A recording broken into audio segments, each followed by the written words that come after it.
Do it. What were we gonna see? I'm sorry. I think I interrupted you too because you didn't comment on my jacket, and I saw it in your eyes. Yeah. It's awesome. Thanks. That's all. What's the company? This is called Cool Ass Fucking Jacket Company. It is a cool ass fucking jacket. Yeah. It's got like the 80s. Everyone sort of liked karate, but nobody did karate vibe. Sure. Yeah. Everybody like dressing karate, but no one did karate. Yeah, it's like after it says Japan on the back. I don't know if I've ever told you this, but one of my finest moments in school. I left school, walked out and walked home as a young boy several times for embarrassment situations. Aww. One of them, no, these were self-inflicted. And the one, my favorite was when I saw Patrick Swayze at the end of Roadhouse. If you recall the last third of the movie or so, or the last, what do you call it, the last stanza of the film, he's wearing a karate gi. Sure. Tucked in. No. As a shirt. No. Please. And I did that with my Jewish, my Jewish community center karate gi. God. I tucked it into my jean. First of all, tucked in wasn't my look already, but in my head I was like, well, I look like Patrick Swayze clearly here. Yeah, but it wasn't Japanese writing. It was Hebrew. And it was no writing on it at all, just a white gi. But what happened was, as I moved around during the day, and it becomes baggy or untucked. Sure. It looks like I'm giving you like a tit shot. I felt like when everyone's trying to see J-Lo's tits with the dress. Remember the famous dress? Yeah. It was like my cleavage, and whenever, as soon as it came apart at all, it was already bad tucked in. I looked ridiculous, but I did try to rock that with no knowledge of karate whatsoever. That's the things with movies. They should tell you in the the credits that, hey, dude, he did wear this, but we taped it to him. We taped it to him. It's taped, it's glued. It's tailored to him. You can never do this unless you have a movie crew, behind you. It's not going to happen. So please don't try this at home, kids. So, hey, guys, we noticed that you were really getting excited about Patrick Swayze's gi shirt. Gi shirt. Oh, shit. I watched today. I wanted to tell you this. Did you take karate at the Jewish Center? For very little. I just had the gi. I also only did Hell Week of football and never played an actual game of high school football, but I had the pads. Always had the pads in my house. Good. Never gave them back. I have a Cracker Jack uniform from when I was in the Sea Cadets. What are those things? What is that? Are those real? Yeah. The Sea Cadets? Yeah, the Sea Cadets is the Boy Scouts for the Navy. Oh, really? Yeah, or the Coast Guard by water. So, well, I mean, we all Boston, did. Yeah. Didn't you? No, you're in Philly now. Philly. That's right by the water. The Schuylkill. The Schuylkill? The Schuylkill River. The Schuylkill. Dude, yeah, I was a Sea Cadet because I was getting into trouble, so she put me, there was a kid up the street, and it was the Navy. Like boot campish type thing. Yeah, like I got a Cracker Jack uniform. I got a wooden rifle. Wooden, so they make you go through the motions, dude. The spin and all that stuff. This right? kid took me to the park that I hung out at, and I got a broomstick because I wasn't in yet. He had a wooden rifle, and we did the military, the drills, the marching, the military salute with the thing at the park where it used to be bad, dude. At the park where my friends were. So here I am in the basketball court while they're having fun, smoking pot. They had a boom box playing some Nova, you know what I mean? And I'm over there with a stupid broomstick going. It was humiliating. Oh yeah, that's humiliating. Bad. And I remember I actually wound up. I was in it for a minute, man. I kind of committed because I was like, listen, I'm getting in trouble. And then finally, I just said, I'm out. I was in my Cracker Jack uniform, and I met my friends in South Medford. We called Domino's to somebody's house, the porch, and then when they showed up, we just took the pizza, and I was in my Navy outfit. So he gave me. I got right back. I had to go around the back and get the money from my mom. And you looked so honest. I looked honest, and I just ran. You just found out you could use your good for bad. Yeah, this guy he got robbed by Popeye. Yeah, that's fantastic. I wanted to bring this up today because I think it's a fun thing to brainstorm on. I watched the Vice documentary today on pedophile. I watched a lot of pedophile hunters. That's my jam. Yeah, I get it. And this Vice was talking to the Dads Against Predators, DAP. It's one of the famous predator hunter people. Yeah. And it really, what it shined more of a light on that I find funny is you were saying the thing earlier this week about Jared, like the lady who was getting Jared. Yeah, the sexy on the voice. phone. Yeah. Sexy voice on the phone. Yeah, sure. That you're almost like she should be arrested too because of being so like involved with what he's saying. It's kind of entrapment. She's kind of squeezing it out of him. She's jerking it out of him. Forget entrapment. I'm just saying more of like the play along of what you actually have to say and do is as bad as what they're saying. And the predator catchers, like an adult has to sit there like his day, his psyche is all day going. He's like, ding. He's got to be like, boy, I don't know. That sure would hurt my little boy butt, but I'd sort of like to feel you inside of me, and then go back to like. Anyway, as I was saying, I think the Mets have a good chance this year. You got to go back to life after being in this dark world of like typing. Another person's going like, have you ever experienced semen on your body before? And I was like, hang on a second, guys, I'm sorry. No, that sounds a little scary. Does it taste salty? Anyway, guys, I was thinking we can catch a movie then dinner or dinner then movie. You guys call. It's such a weird... And I was starting to think like jobs where like you have to do bad to get to like the good of what it does. I used to bring up on stage all the time that there's a person who works at a factory that has to make fuckable baby dolls for pedophiles. So they don't actually do it. Sure. And they have to, like, the quality control on that. It's like some guy on the line's got to put his finger in it and be like, feels real, I guess. It's good. Inspected by 39. It's not big enough. It's not big enough. They're not kids on fucking kids. This is a man fucking a kid. You call this a baby pussy? I mean, what the hell? You want me to stamp my father's company's name on this? Yeah. And this is what you call a baby pussy? This is my wife's pussy. She had 3 kids. This is outrageous. I'll just fuck my wife if I want a pussy this loose. Yeah, the belly button's too big. It's quality control on horrible things. Because they're products. This asshole needs to be pink.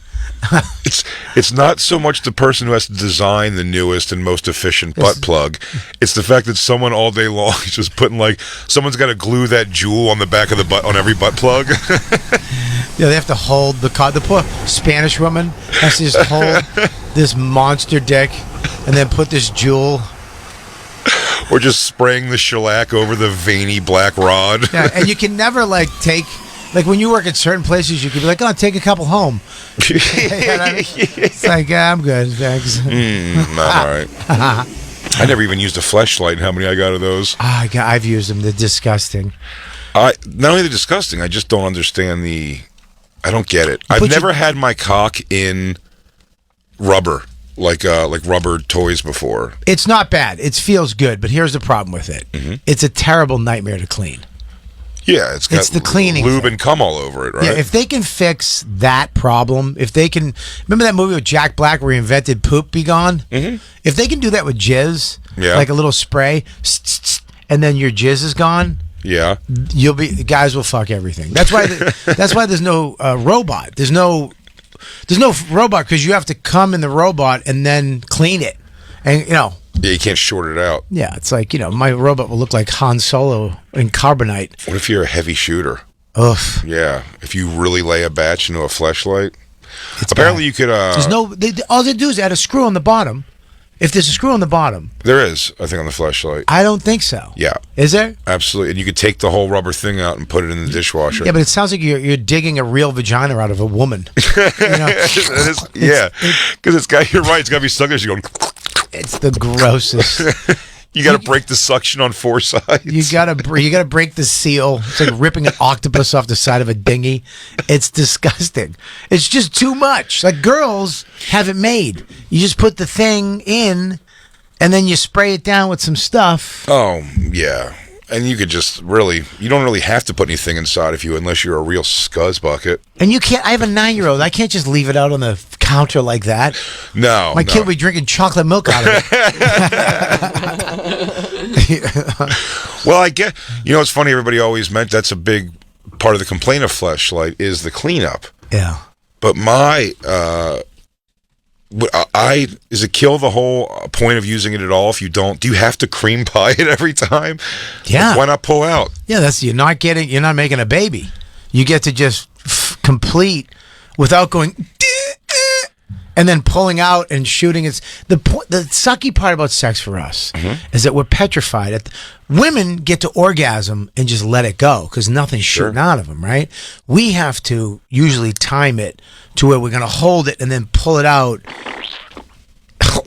and put it somewhere. How's that go? Oh, that's a match. Oh, that's heavy. That's a heavy one. Oh my God. Oh my God. Dude. That lady's the best. Oh my God. Oh my God. Oh my God. God. Oh my God. So yeah, dude, when we gonna come, now imagine the fleshlight's great because in theory, we get to keep going and come inside. We don't have to stop, we don't have to hold a breath, we don't have to pull out. You just get to keep going. But now you keep going, and then you have this nightmare of a mess to clean up on the bottom of this thing. Yeah. Just rubber. Yeah. It sounds gross, but I will say, this might be the surprise. Why I say that, like why cream pie it every time. Yeah. I don't think I prefer coming inside anyway. It's never been my. I like to pull it out, see where it goes, see what happens. It's how I test my age. Have you? I'm going to test your age. Leave it in. See what happens. Then you test your age. See if those fucking jizz make it to Christine's eggs. No, not with the amount of weed that we both smoke. You just got lazy eggs and jizz. They just meet up in the front of her pussy and watch a movie together. They both. The sperm and her eggs just hang out together. They order Taco Bell at midnight. Sup? Hey man, you want to do this? Nah, I don't want to do this. You want to get in here? Like goes, nah. Hey man, I'm just gonna fall off. I'm gonna fall off in a couple of days and into a cup, and she's gonna drain it into. I'm gonna throw up. I can't get. I wonder if it's the seasoning of like of the pussy. No, of myself, of just like not knowing or not really over giving a shit about coming inside. It's never been my like damn, can't come inside because you know what I mean. I don't want to get someone pregnant or whatever. Even with like with a condom on, I'd rather pull out and take the condom off and fire away. I love coming in the vagina. Really? Yeah. I mean, a lot of people do. Look at Jacob gave you a right? I mean, you push it in. He gave you a nod like you were talking about policies he likes. Yeah. I love, and then that last thing when you both push together, when you go, I'm coming, and she feels it, and she pushes in, and she grabs you, and you grab her, and you put your face in her neck. Right? Sure. And you can feel her balls on your balls. You feel them squinch up and move. Oh, that's such a good deep feeing. The balls squinch up. Yeah, they knock together. I hate jizz, Jay. I hate it. I hate my jizz. It's a night. I don't like spills. I told you I don't like jizz. When I jizz, I get all fucking. I've created a thing now where I'm going to jizz on stuff. I can't even enjoy it anymore. Yeah, because I don't hate it. Yeah, I don't. Yeah, especially I wish I could not come when jerking off. It's such a waste of a problem, you know, like that is unnecessary. Yeah. I wish when I was done jerking off, there was just nothing there, and I could go back to life instead of having to like find out it's on my shirt or in my bush. Yeah, or wherever the fuck it's gone. Yeah, and you think you got it all, then you stand up and you feel it go down like in your butt, like in your crack. The worst is if you do if you do like a day jerk in a hotel. Yeah. And you said when you get in the hotels, you go right away. Right away. For a blast. First thing. When you, depending on your, you know, if I'm doing a daytime jerk, I'm not doing a crazy cleanup like I'm going to church afterwards or something. I just kind of get what I think is the surface of it. Sure. And go back to living life. Yeah. And then, have you gotten that feeling where you're dry, like dick hole jizz sticks to your underwear, and when the underwear moves, you feel like that little rip of the... Yeah. I hate that. You ever peed in 19 different directions? Oh, yeah. That's terrible. I hate that.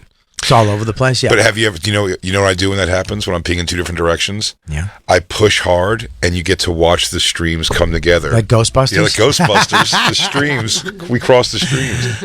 That's the best. Seeing that jizz residue get knocked out of your dick hole, and the piss goes.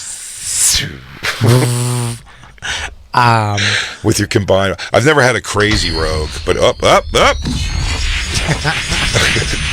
I'm coming.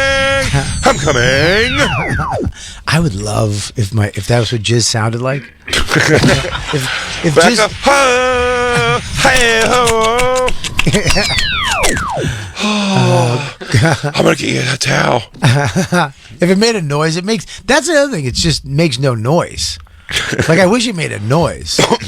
Like if it, I'm coming. And maybe the most humiliating thing that I will say about external cum shots coming on a lady's body is that the afterwards. It's the afterwards also of like wiping your cum off of a person is really a funny thing. You're like a little there. And look at that! Some got up there. Just trying to I feel gather your muck. I feel like what's the word I'm looking for? Like a royal. Like I'm like, you have a little here. You're a cum wiper. Yeah, like I'm taking care of her. You know what I mean? And like it's like chival. You know what I mean? It is chivalrous. Yeah, it's chivalrous. When you're sitting there, while someone's just laying there, like on their back, and you got to go, yeah, and something there. Sorry about that. Oh, there's a little here. I want and then you got to make some type of small talk joke. Oh my God, look at how much over here. All the way up here. Oh God. Well, hello. I must have had a great time. And then they go. You go. All right, I got it. I'm good. And you're like, all right, back off. I'm just trying to help. You slut. Yeah. Also, like the wiping. If they wipe it off. Oh, I feel bad. If they're wiping it off, though, I would say in my mind it would probably go to like oh, they hate it. Like they hate that it's on them. They can't wait to get it off. Yeah. Look, I feel bad when I don't like coming when they like come on my face. I'm like, I don't want to. Like I will, but I don't. I don't want to because I don't want to hurt your eye. My jizz stings. I know it stings a little because of food I eat. Yeah. You know what I mean? Yeah, Christine's definitely had a bloodshot eye from cum before, and it does look weird. Yeah. I didn't mean to injure you. Yeah, right. Bloodshot. Are you allergic? Yeah, dude. It's just that red jizz eye makes me feel bad. No. And they pretend like it doesn't hurt, but you know it hurts. It's Christine's tiny little eyelashes. Her little Indian Seagal lashes. You can hose my face with cum, and I can just keep my eyes open like this. They will never get there. It's like awnings. Yeah, you have Venus fly traps. I got little cum awnings.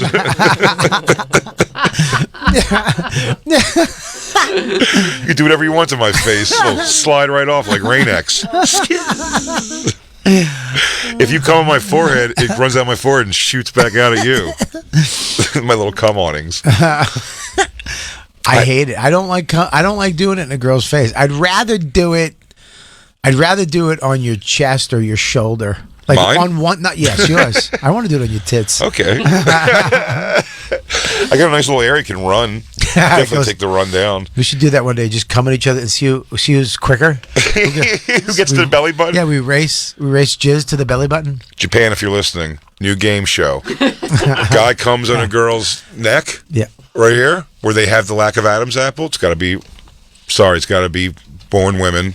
Damn. Apologies. God damn it. You got to come in the thing, and then they have to stand up and try to like maneuver their body to see if they can get it in the belly button. Yeah, I like that. I love that idea. Yeah. And whoever gets it in the belly button wins. Yeah. Hey, people at home, Yeah. just so we have some test things going on, if you want to send a video of you coming on your significant other and then her trying to, no hands, body move it down to her belly But button. it has to be the original nugget. Yeah. Or can it be like electric, like lightning nugget? Can it be other, like the first? Absolutely. No. It can be any part of the. If you can finagle jizz getting from your neck down to your belly button. But you get it from your face to your belly button, I'm prepared to make you third microphone of the show. I'm prepared to offer you a full contract. Yeah, no one's making it face to belly button. That would be such a thick load. I'd be so impressed with that man. Yeah. The woman, sure, you did your job getting it down to your belly button, but what a load. I might be able to do it. You think so? Yeah, because my jizz, for some reason, Soupy? it's not soupy. It has a little. I'm sorry. I didn't even put that out in the world. That is not a flattering thing to call. You ready for my soupy load? Mine has like a little yellow gelatin. Really? Yeah, I don't know what that is. When you first got your surgery, it was coming out like motor oil. Dude. Remember that? Do you remember that? Yeah. That scared the shit out of me. I've never looked at another man's cum in a picture and was jolted by the color. It's always been like, oh, dude, What's cum. this? I got the surgery and I went to JFL and we were up there and I didn't tell anybody, but I was jerking off because my Yeah, family. way to make us feel terrible, by the way. He didn't tell anyone he had the surgery.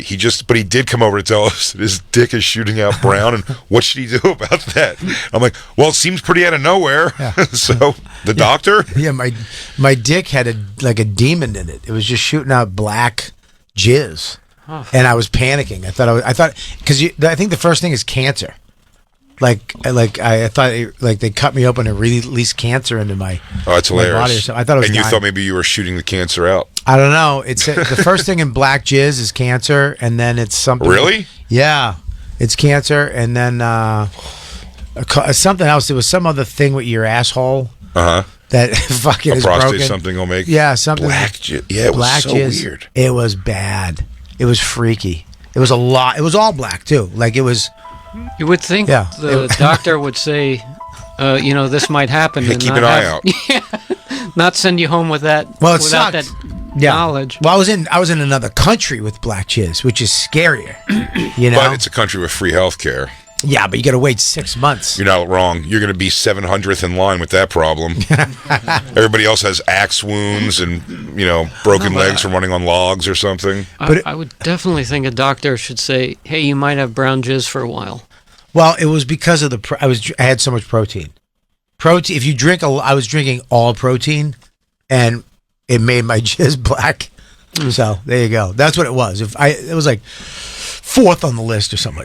There's a weird amount of things that can come out in jizz. Yeah, but it was Blood? Yeah, blood, That's nuts. protein, black, and it was weird to like. If I jizzed blood, I would one assume that that was like stigmata or something. Yeah. That the Lord is doing something terrible to me. Possessed. Blood coming out of your dick. What causes that, Christine? Look at that. Christine, if you wouldn't mind, blood coming out of the dick hole. If you'd be so kind. Blood coming out of the dick hole, isn't that cancer? Christine, swing it up there if you have a second. Hey, you just do it with your fingers. You don't have to do it with your back. You don't have to physically lift it onto that screen. You could just shoot it over there with technology. Tell you what, she's gonna make blood come out of your dick hole if you keep it up. How's that? See your face. That's her. Urinary tract. I can't speak. You got to make it much bigger. Yeah. There you go. Thanks. Do you tilt it a little bit too, Lou? Infectious disease test. Common cause of blood and semen Prostate. include an infection. TERP. Oh, what a shitty name. A UTI, sexually transmitted. Oh God, transurethral resection of the prostate. What is that? Enlarged prostate. A cystoscopy. Yeah. Or a vasectomy. Ugh. Have you ever come blood, Lou? Never. I feel like if anybody did. If I'm anybody not going to in go around the rest of the room. Yeah. Jacob never come blood. Jacob, you never come blood. He comes cotton candy. Oh, I bet. I bet Jacob's cum is so beautiful. Yeah, it's like troll hair. It's nice. I bet it is nice. I bet every rope the same consistency of white. Yeah. Thick. Yeah. Sometimes I'll do Remember I announced on the show what Tommy Lee discovered what the secret to having a giant load is? What's that? Celery juice. Yeah. Oh, yeah. So that's what you do? If you want to impress, if that's impressive to anyone, you just, you eat a bunch of celery stalks or blend it. That day? Or just I think daily? It's the day before. The day before. So you can do it the day before and have a big load. Yeah. I think Black Lou's jizz would be interesting too. Probably, Yeah. I bet his jizz is pink.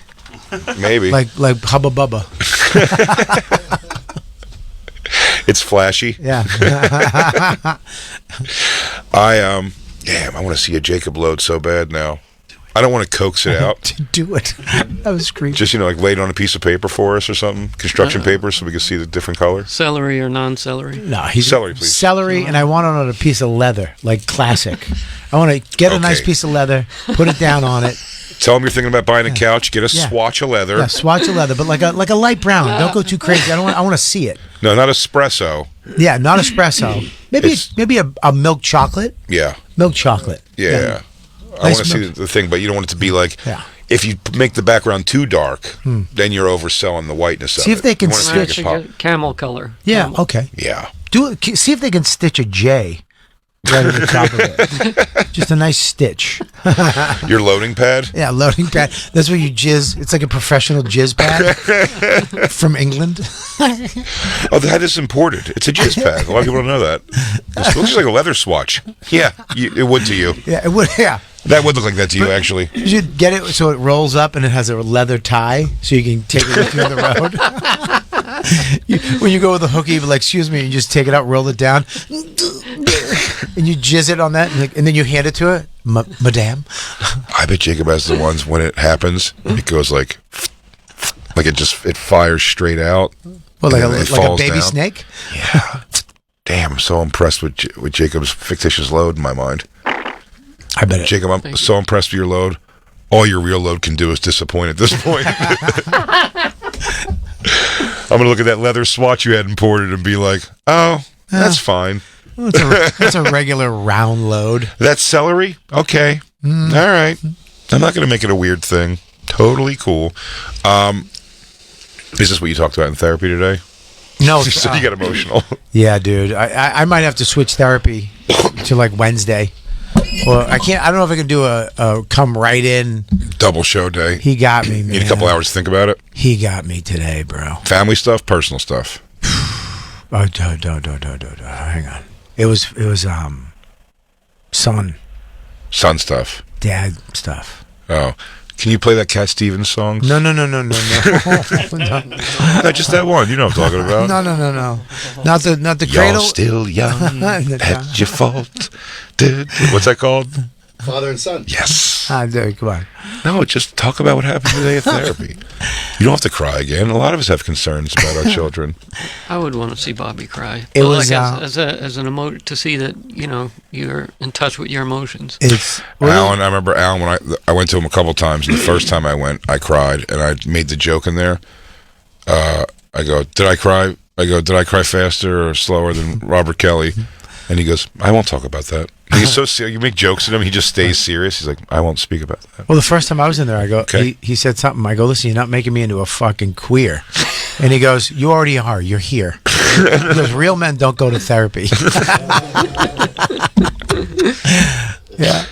I find that very bizarre. I don't know that I could do it. Look, that everyone seems to have the same therapist. I think it's crazy. Well, I think because he might be getting 10 different versions of the same event. Yeah. I did come out. Here's the problem: is that I came out and there was another comic coming in today that I know. Yeah. So I usually shut down whatever he got to me.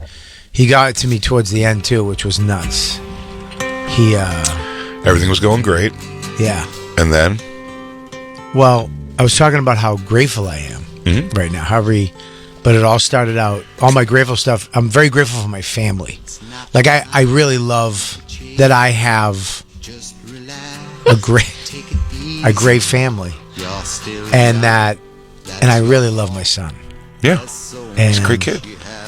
But the fact that he's healthy, he's smart, he's funny, he's loving, he's considerate. He got a personality, but he's got a dad, and I'm a good dad. Yeah. And you didn't have a good dad. I didn't have it. I don't understand how much I love my kid.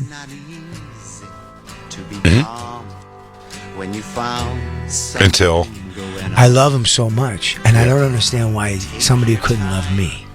Like I don't get that. I don't understand how a guy could not want to be around me. Like what did I do that you Like I can't. If you think back, though, I hate it. if you think back, there might be answers. I've did this as an adult myself. I'd be like, why was my dad able to be so not around my life? I was such a great kid. And then you're like, oh, remember you freaked out at Disney World, made everybody leave early? Remember how you were too fat to play sports to make him proud? Remember how you wanted to watch the Eagles play football and you wanted to watch Boy George and said he was pretty? Yeah, but Jay, I wasn't a side queer. Oh. I was actually a good kid. Oh, Yeah. okay. I was really. Oh, that is different then. I was cool. My nickname was Spiff. You know what I mean? I used to hang out with my uncles and crack beers with them. I was a mascot at the softball game. You know what I mean? Yeah, I was. That is good kid shit. Yeah, I was a really fucking cool kid. Oh, my dad didn't want to spend time with me because he just started a different family. Yeah, my dad. My dad. And he goes, there was 2 kids there that looked just like me, so that's fine. Yeah, it did blow my. I'm so happy that I have the kid in my life, Yeah. and I'm so happy he has a dad that gives a shit about him so much. You know what I mean? Yeah. Because I don't know. I miss him every day. I think about him all the time. I love hanging with him now. You know, you had a girl. Yeah. I don't know how it is with a girl, but having a boy, son, just having a son, like I can say to him, "Hey, let's go take a ride." And he's Right. like, all right, let's go. And we just turn on old 80s, 90s rock. And I see him tapping out the window, singing. And then we'll stop somewhere. We'll go in. We'll look around a stupid store. I remember I was in Belgium with him. We just went into some stupid Belgium museum. We didn't understand any of it. But we were just laughing. He ran away. He hid in a box. And I didn't know where he was. He's not supposed to be in it. It was like a piece of art. And he's just in it. And I'm like, what are you doing, you fucking nut? I love him Dad, so look. much. Hey, I'm King Tut. I'm King Tut. Get the fuck out of that King Tut tomb. And then we felt like we fell asleep on a bench in front of a castle. You know what I mean? Like he fell asleep on my lap. And then I remember I came back. Who was it? I think it was Lewis. Was like, I told him that story. And he's like, dude, you got to take him to Disneyland. I'm like, what? I was at a real castle, you fucking moron, in Belgium. How many years ago was that? Because now Lewis is definitely... He'd go to Belgium and tell you that his idea was to go to Belgium. It was a couple of years ago. It was 3 years ago. Yeah. He really follows the Bobby thing for sure. You had Aruba. He made Aruba, Puerto Rico, and then Jamaica. It's always got to be like a regular place to go to. Mm-hmm. You start a podcast network. He starts a podcast network. Sure. You love your kid. He decides to love his kid. No, but now Lewis is like... The vacations are like Italy and things like that now. Yeah, sure. He likes watches now. He's into watches. He's in the watches. He's going to get a Rolex soon. He's getting a Rolex. What he tried to do was the funniest. I love, like, Lewis, like, inflicting whatever his thing is on everyone else. Yeah. Like, his fad interests will be, not fad interests. I heard fat. Did you? I mean, yeah. you did too. You said it and you heard That's why fat. I said it, yeah. His fat interests become part of your, like, there's somehow in your world all of a sudden. I can't get that song out of my head. What was, it's not your fault. Shut up. It's in your mind. God, I'm sorry to interrupt you. I keep hearing it. Me and Max sleeping on a bench in Belgium. Why did nobody love me the way that I love my boy? I needed someone to pat my head. Where were you? Nobody taught me how to throw a ball. I had 5 or 6 father figures. None of them took care of me as long as I wanted them around. Now I listen to exclusively girl rock. Kelly Clarkson is my favorite, 'cause my dad never took the time to call me fag. That's why I love that song. Your dad's song is my favorite song. What is that song? Father and Son. Father and Sons. I really connected to that song, dude. It makes sense now. This whole Kelly Clarkson thing makes sense.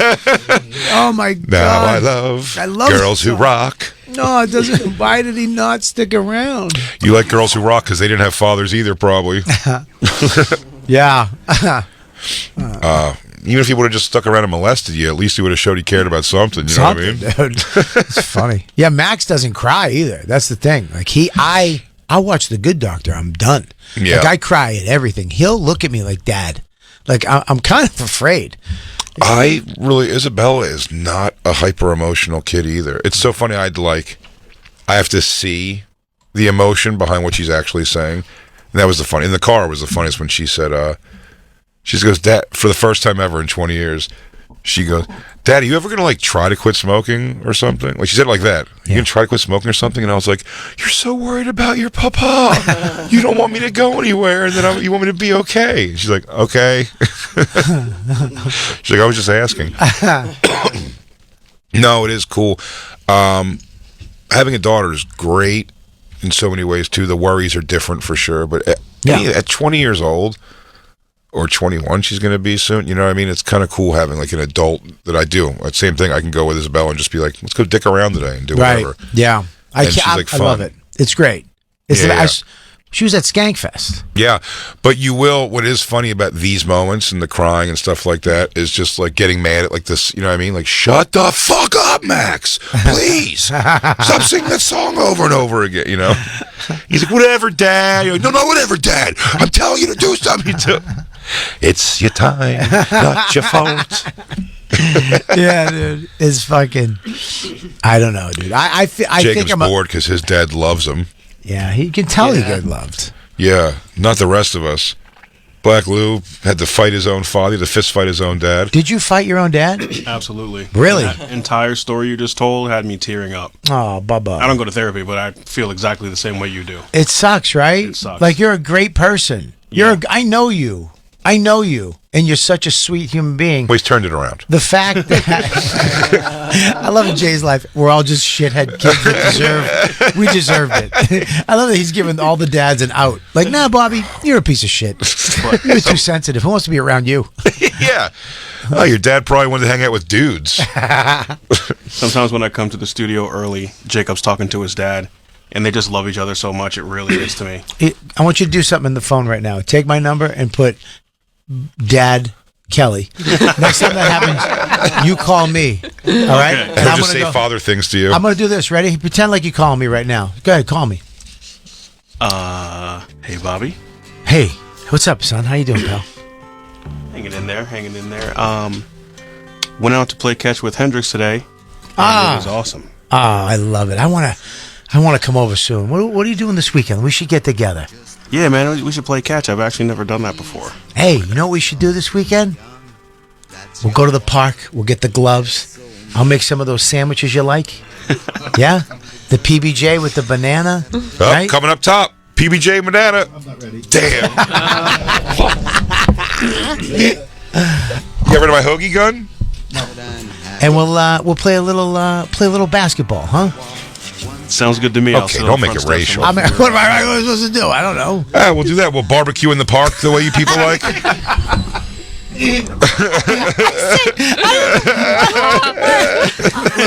assume you don't have to. Do you have to shave down your dick? Fork and I took we can go to a barber shop. What is it? I don't know. What do you want to do? Hey, dude, I was thinking of putting those little shocks in the back of your car, so we can really make it a nice up and down. You know what I mean? You want to go rim shopping with your papa this week? Hey, you want to go steal change out of the neighbors' cars? Lou's dad, he loved him as much as he loved vermin that he would have to catch. His dad was like an exterminator. Really? And he used to put us in the back with the vermin. So he'd have to ride to school with a bunch of furious raccoons that want to get out. And as Lou's driving, he's waiting with his book bag. He's like, he's like shaking on the fence because they want out. Hey, Pop, is this skunk gonna spray me? He goes, not if you don't piss him off, son. Not if you don't piss him off. You're still young. That's your fault. Hand me one of those Schlitz, would you? Throw it over my shoulder. You call that a throw, Nitty? Did you take a sip before you gave it to me? There you go. That's good. There, just put some hair on your nuts. Lou, you made him drop you off like a block from school, right? A couple blocks from school, but it's still hugely embarrassing. Yeah, everybody knew from the scratches on your face. Little claw scratches all over you. Was it a little square truck with like the cages in the back? That's right, a white square metal truck. Oh man, that's terrible. What did it say on the side? B&D Pest Control. Oh, wow. His own startup business where on the side he made it like with stencils, like the sign. It wasn't professionally done. So first of all, a startup business is a great thing to do. That he goes, I'm going to buy a few traps and just get the word out there. Word of mouth. Yeah. The Hey, tell your logo's not, friends. the logo's not straight. It kind of goes down to the back. Yes. Wow. Hey, I'm going to take this boa constrictor out of your attic. Tell your friends, by the way, I'm all word of mouth. He only named it B&D because he didn't have enough letters to make it name it the full company name. What do you want to call it? What letters you got? I got B and D. He goes, I'm going to write the whole thing out. He goes, and he cut one stencil. He was like, this sucks. Oh, so it was spray painted. So, yeah, it was a homemade job. Yeah. Ay, ay, ay. And he just, what a weird job to have. Did you go with him? Did you have to go like cockroach hunting? No, we left that all to him. We just we got to see what he brought back. Really? He brought it back. That's terrible. And then he would drop us off from school and then drop the vermin off wherever the fuck they go. By the way, when he described it, it was opposite. I'll tell you where they go. He would drop the vermin off, then I'd take my little buddies over to the... Yeah. You know where the vermin went? To the next customer. That's where they went. Those vermin were handed down generation to generation. Yeah, it'd be great if he's just like throwing possums in people's like Sure. backyards. So you could be like, oh, looks like you got a problem, miss. Yeah, exactly. I didn't. We were making him put a blanket over the possums. They were too hard to look at. Were you Their little fri- teeth. Did he ever show you love? When he was drunk, he would. Really? Yeah. What kind of love? You know what kind? Tough. Tough love. He would tell us Yeah. he loved us when he was shit-faced drunk at Put on the 6 song, in the Lou. morning. Put the song on before you say this. Yeah, put the song on. We can't Lou's talk. describing himself right So, now. Lou, when he got drunk, what happened? He would be nice to us and come up to each one of us and tell us he loved us as we were sleeping. Lou, get in here. Bring your sister. I love Come you. over here. Sit down. He goes, bring your sister and your twin brother in here. All right. Listen. He goes, I love you all. Him the most, her second, and then you. Yeah. Love doesn't count if you're drunk, Dad. Are you yelling at me? Malaki, it all counts. Come over here. Let me give you a noogie. You're a cocksucker when you're sober. Why do I care that you love me when you're drunk? Are we doing role play? I'll be your dad. No, I'm I talking. don't like your hats. You're prematurely balding, and I hate it. I was not. You have a great ass, but that's your mother's ass. That's not mine. I'm jealous. You got your mother's ass, and it makes me feel gay when I see you. Because I love that ass, but only on your mother. I gotta go back to Alan. We should all go to Alan one day. Just record it. Now go out there and clean out the anteater cage. The anteater. I got an anteater. What are we in Africa? Paramus. We're in Africa. Go out there and get the jaguar out of the cage. Put him in the back. You tell me it was other animals, so it sound cool. Oh, there's a zebra back there and cockatoo. Did you have a pet growing up? We had a couple dogs that disappeared. Yeah, because What? yeah, well, He said they ran away, but they didn't run away. Do you think he killed them? I think he left them in the field with the fucking raccoons and the pest, how do you think he pest got control. how do you think he got the raccoons out of the hole? You gotta cut up that dog meat and throw. Yeah. You lost several dogs, just weren't there one day. They said it ran away and it's never coming back, but we knew. Well, what that if they means. say it's never coming back, they've done something. They've done something. Yeah. Damn. Yeah, that sucks, Lou. Were they sick? Who? My The parents? dogs. No, they just were incorrigible. We couldn't train them, so he got rid of them. Wow. Did you Oh, give, God. Did you give it a shot? What kind of dog? Like, was it a big like Rottweiler? Yeah, like a big mutt cross between a beagle and just a mix. T-Rex. a big kind of dog. Hey, dog, get out there in the woods. You were bred for forest survival. Right. And you had a father that was fantastic. Yeah, he was a good dad. Yeah. Yeah. Did he take walks with you? He was busy a lot. My dad was working nonstop, but he was always there. He loved. What do you always remember? Tells me he loves me every day. What was your what was the thing you remember the most? Like one of the greatest memories as a kid. Your bar mitzvah? No. Oh, God, no. okay. That was a horror. I'm sure it was fine. I remember. I'll tell you one. I can remember. I don't remember good times because I never had a dad like that. But I remember. When did your biological dad split? He split before I was born. He went Really? he was in Vietnam. Mm-hmm. He had my sister here. Went to Vietnam. what had me. He had me when I. By the way, the war was over. He just went to Vietnam. He's like, you know what? I'm out of here. Oh yeah, it was 1985. Yeah, yeah. He went to Vietnam while I was born. My mother lived, and I don't know the full story. Here's the problem. I think my mom wanted me not to like him. Me and my dad became friends again when I got sober. When I got sober, I called him up and made an amends to him because we had falling outs and stuff. And I remember when I lived with the abusive father that used to hit me, I was like, I'm going to go live with my dad. And my mom was so mean. She goes, oh, yeah? Go ahead. Because she knew there's no way. Right. So she called, your son wants to talk to you. And he gave me the phone. I go, Dad, I want to come live with you. And he's like, yeah, no. And I was like on the phone, like, huh? I thought it was going to be like a movie, like, oh, you know, but it was like, yeah, not happening. I was like, ah! And I just had to like hang up the phone and run into a room and cry. My dad said yes to that very same thing, but he did not want it at all, and it just went haywire. In 6 months, I was back home. Really? Yeah. Changed schools middle of the year and everything. Oh, that's worse. Yeah, I went up to start school year in Ohio, and then I was there. My stepmother just hated me. Just hated having me around. Again, though, these are the things, as you become older, you go, like, she got plenty of reason. You know what I mean? Like, I was definitely, like, her personality is her personality. And I took things very personally that are hilarious. Turns out that she did it with my brothers over there also. Yeah. Because, like, little fact, if you didn't hide the snacks from me, I was finding the snacks and I was eating them. But she hid them away, like, in a locked cabinet. And I was like, all right, lady, that's a little over the top. And then it turns out she just did it for her own children also. Oh. She's just that kind of person. She just God. Padlocks snacks away. That sucks. But, I mean, I remember I left my boombox on her basement steps one time and came home and found out she, like, ate shit with laundry, like, stepped on the boombox and went down the stairs, and I thought that was hilarious. I did have a local girl getting naked in front of her babies when they were running around. Yeah, that's not good. No, I didn't do great stuff. Yeah.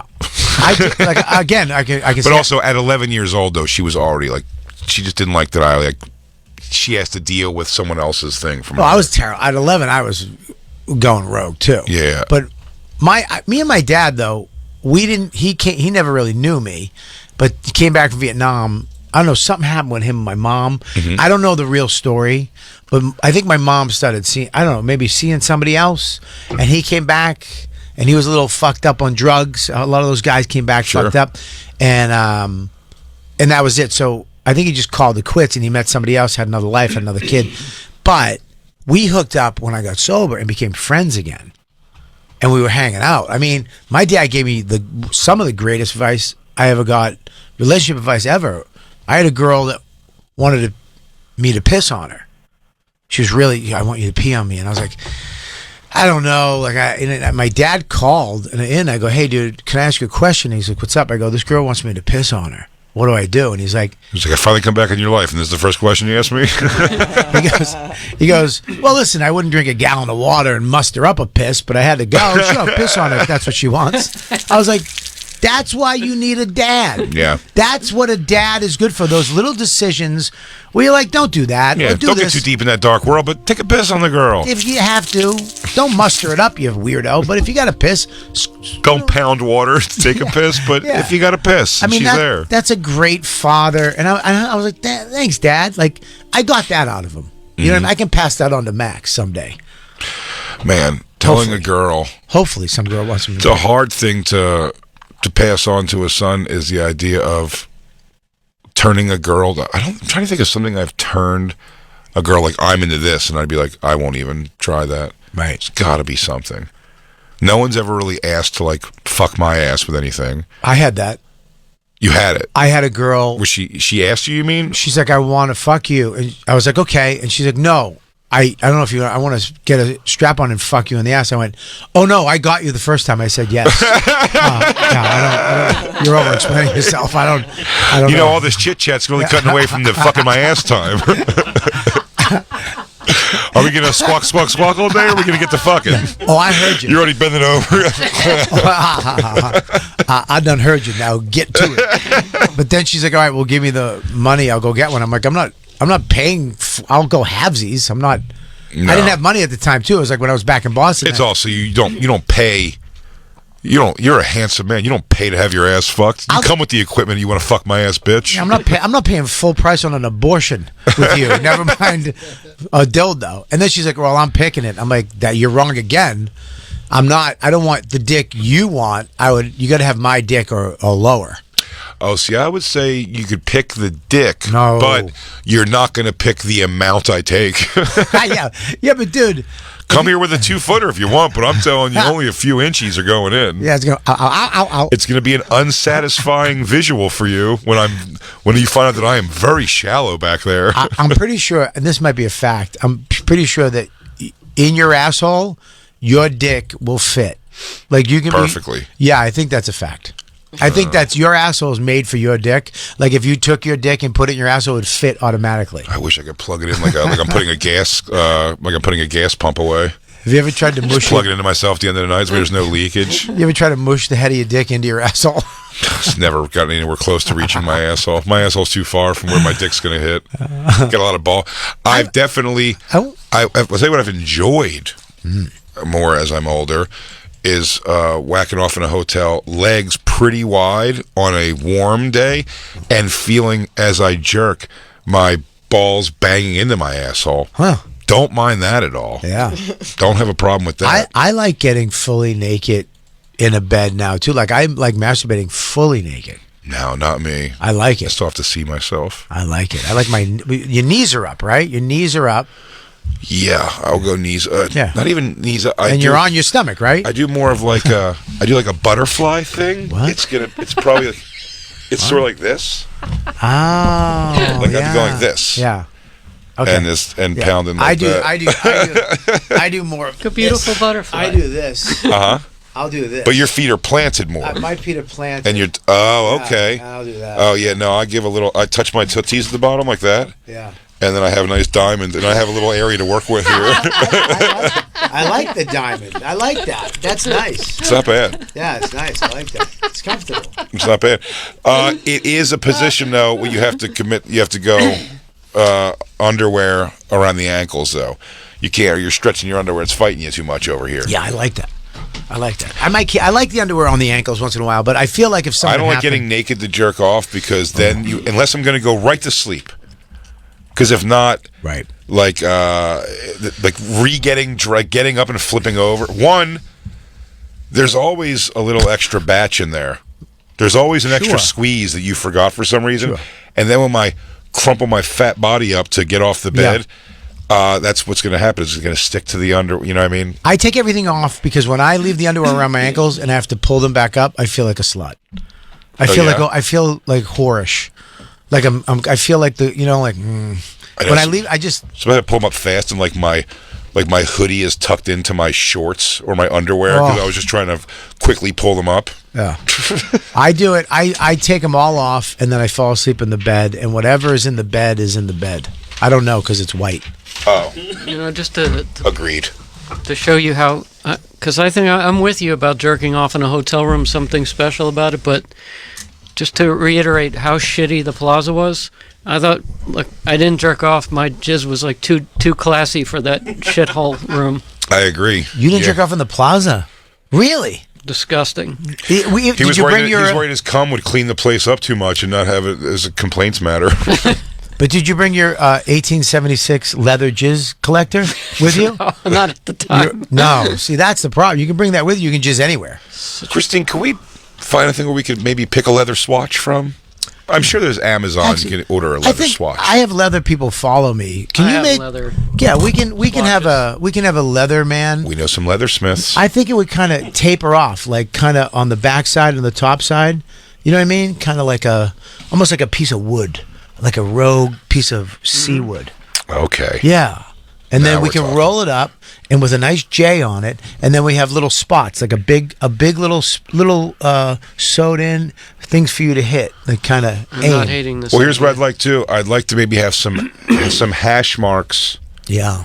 And we know so we know what it is. Like it's 6 inch by 6 inch something. Sure. I want to see the I say 6 by area you're covering 6 by with your batch. That's 6 by 13.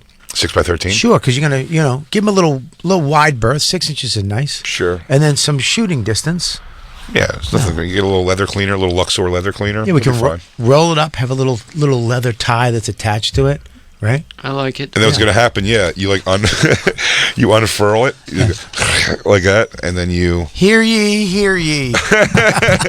I, Jacob, hereby commence. I have a jizz scroll. That'd be funny if we could put something like, "What's your favorite saying?" on the inside. Yeah. Oh yeah, we got to do one like a fun one from a movie. They drew first blood, not me. Something like that. I'll be back. I'm gonna bust you up. ... Go for it. I'll give you every Rocky. My ring's outside.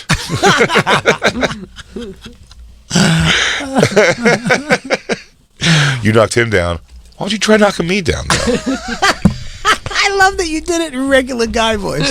Like you did it like stockbroker. You knocked him down. Try knocking me down. Try knocking me down now. Without the accent, it's a good movie. It's a better movie. It's a phenomenal movie. Did anybody see Creed 3 yet? No. I didn't. I didn't see I any have of the low Creeds. hopes. Really? No. 1 and 2 were pretty good. 1 and 2 was the best. Yeah. Of Creed. I mean, 1 was the best. 2, I thought 1 was the best. 2 was good, but it was a little.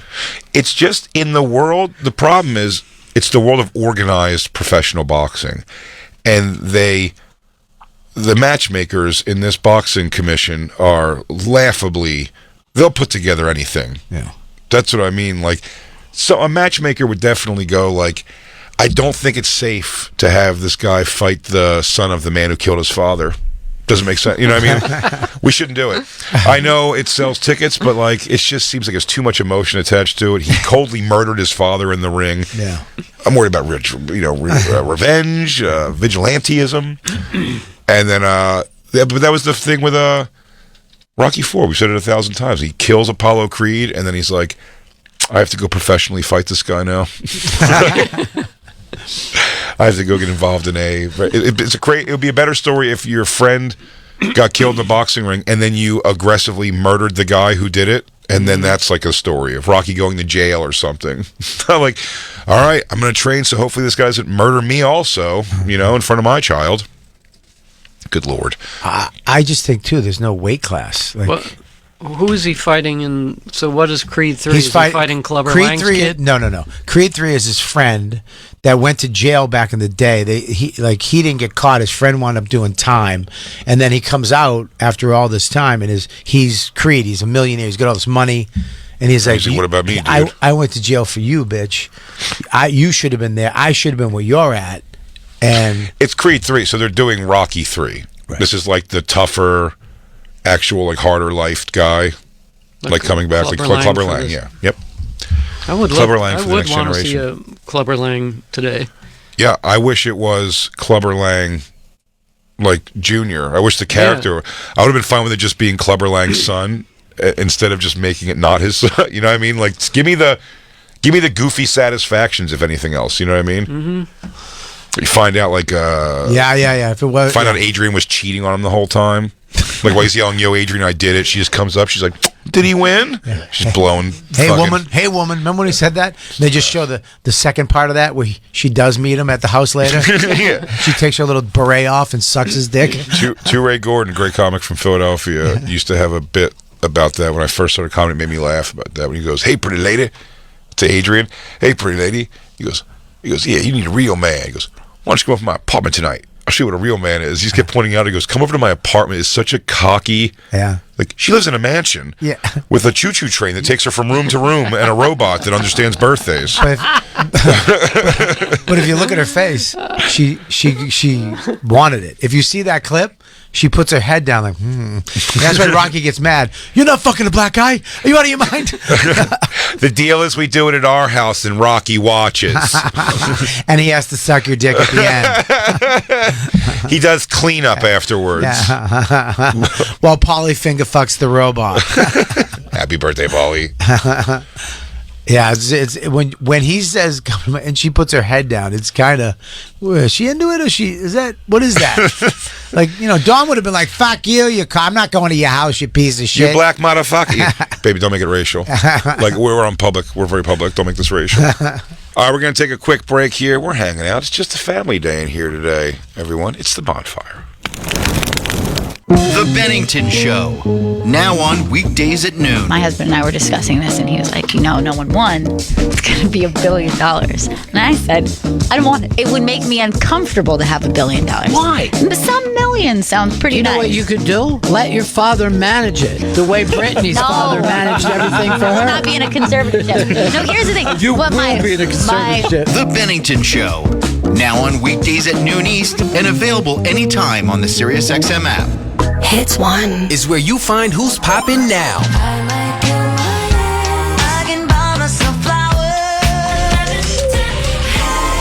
And who's popping next?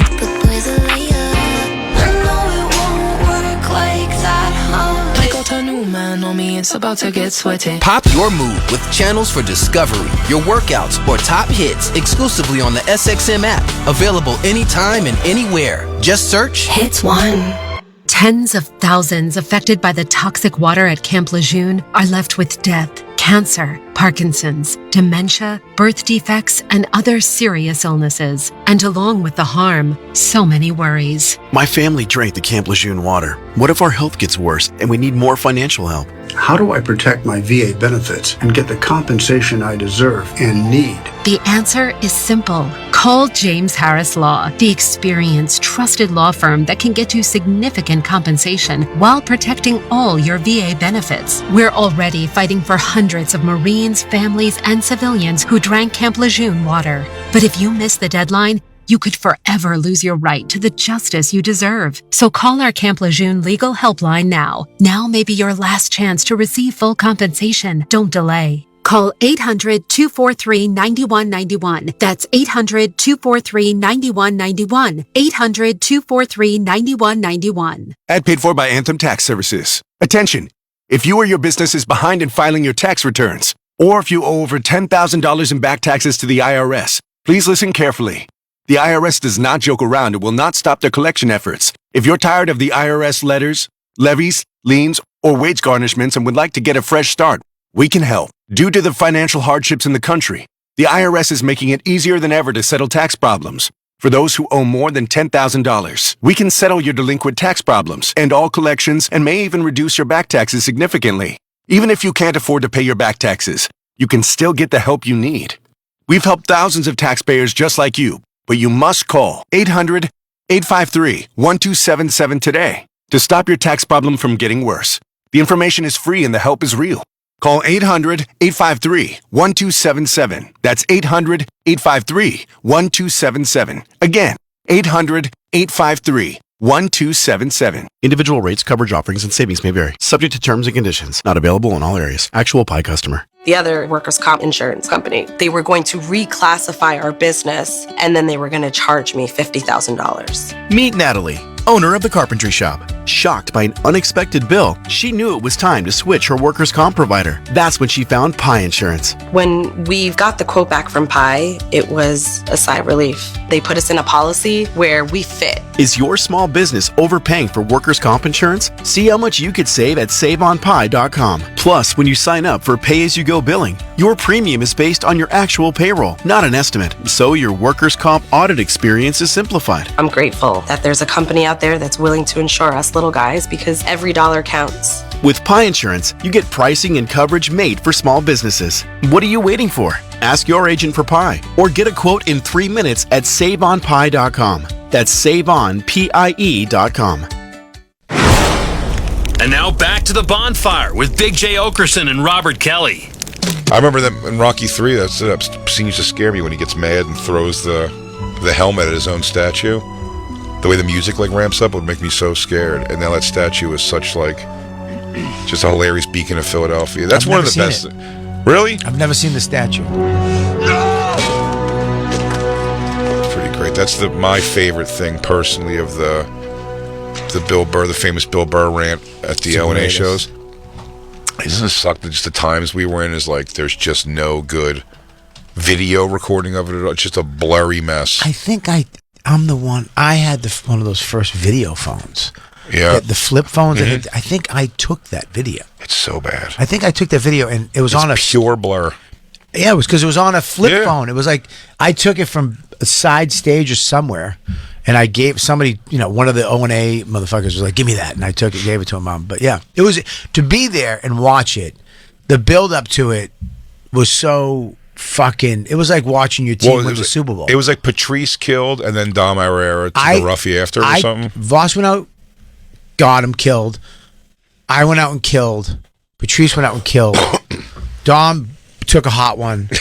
Jimmy Schubert took a hot one. Oh, really? And they're the Philly guys. And then Burr went out and was like, he was kind of like, fuck you. Like, you're a fucking asshole. I was like, what are you doing? And he went out and did a joke, and they just in this thing, like, oh, okay, we're going to do that. Yeah. And he was like, go fuck yourself. And he turned on them so fast. And he had it. It's like he wrote this. He had a dossier on every fucking state. Yeah, oh yeah. And he started with Philly. And he went, you fucking, and he would slam the mic down. 10 more minutes and I'm doing all of it. And he kept going into it. He said he quit the tour like 2 shows later because they started like purposefully booing him to get him to do that to their city or something. The next week we were in Cleveland and we were sharing it's called a chew. It's pretty much like they have these our dressing rooms were containers. Okay. You know what I mean? So they put air conditioning or whatever. So we were sharing one.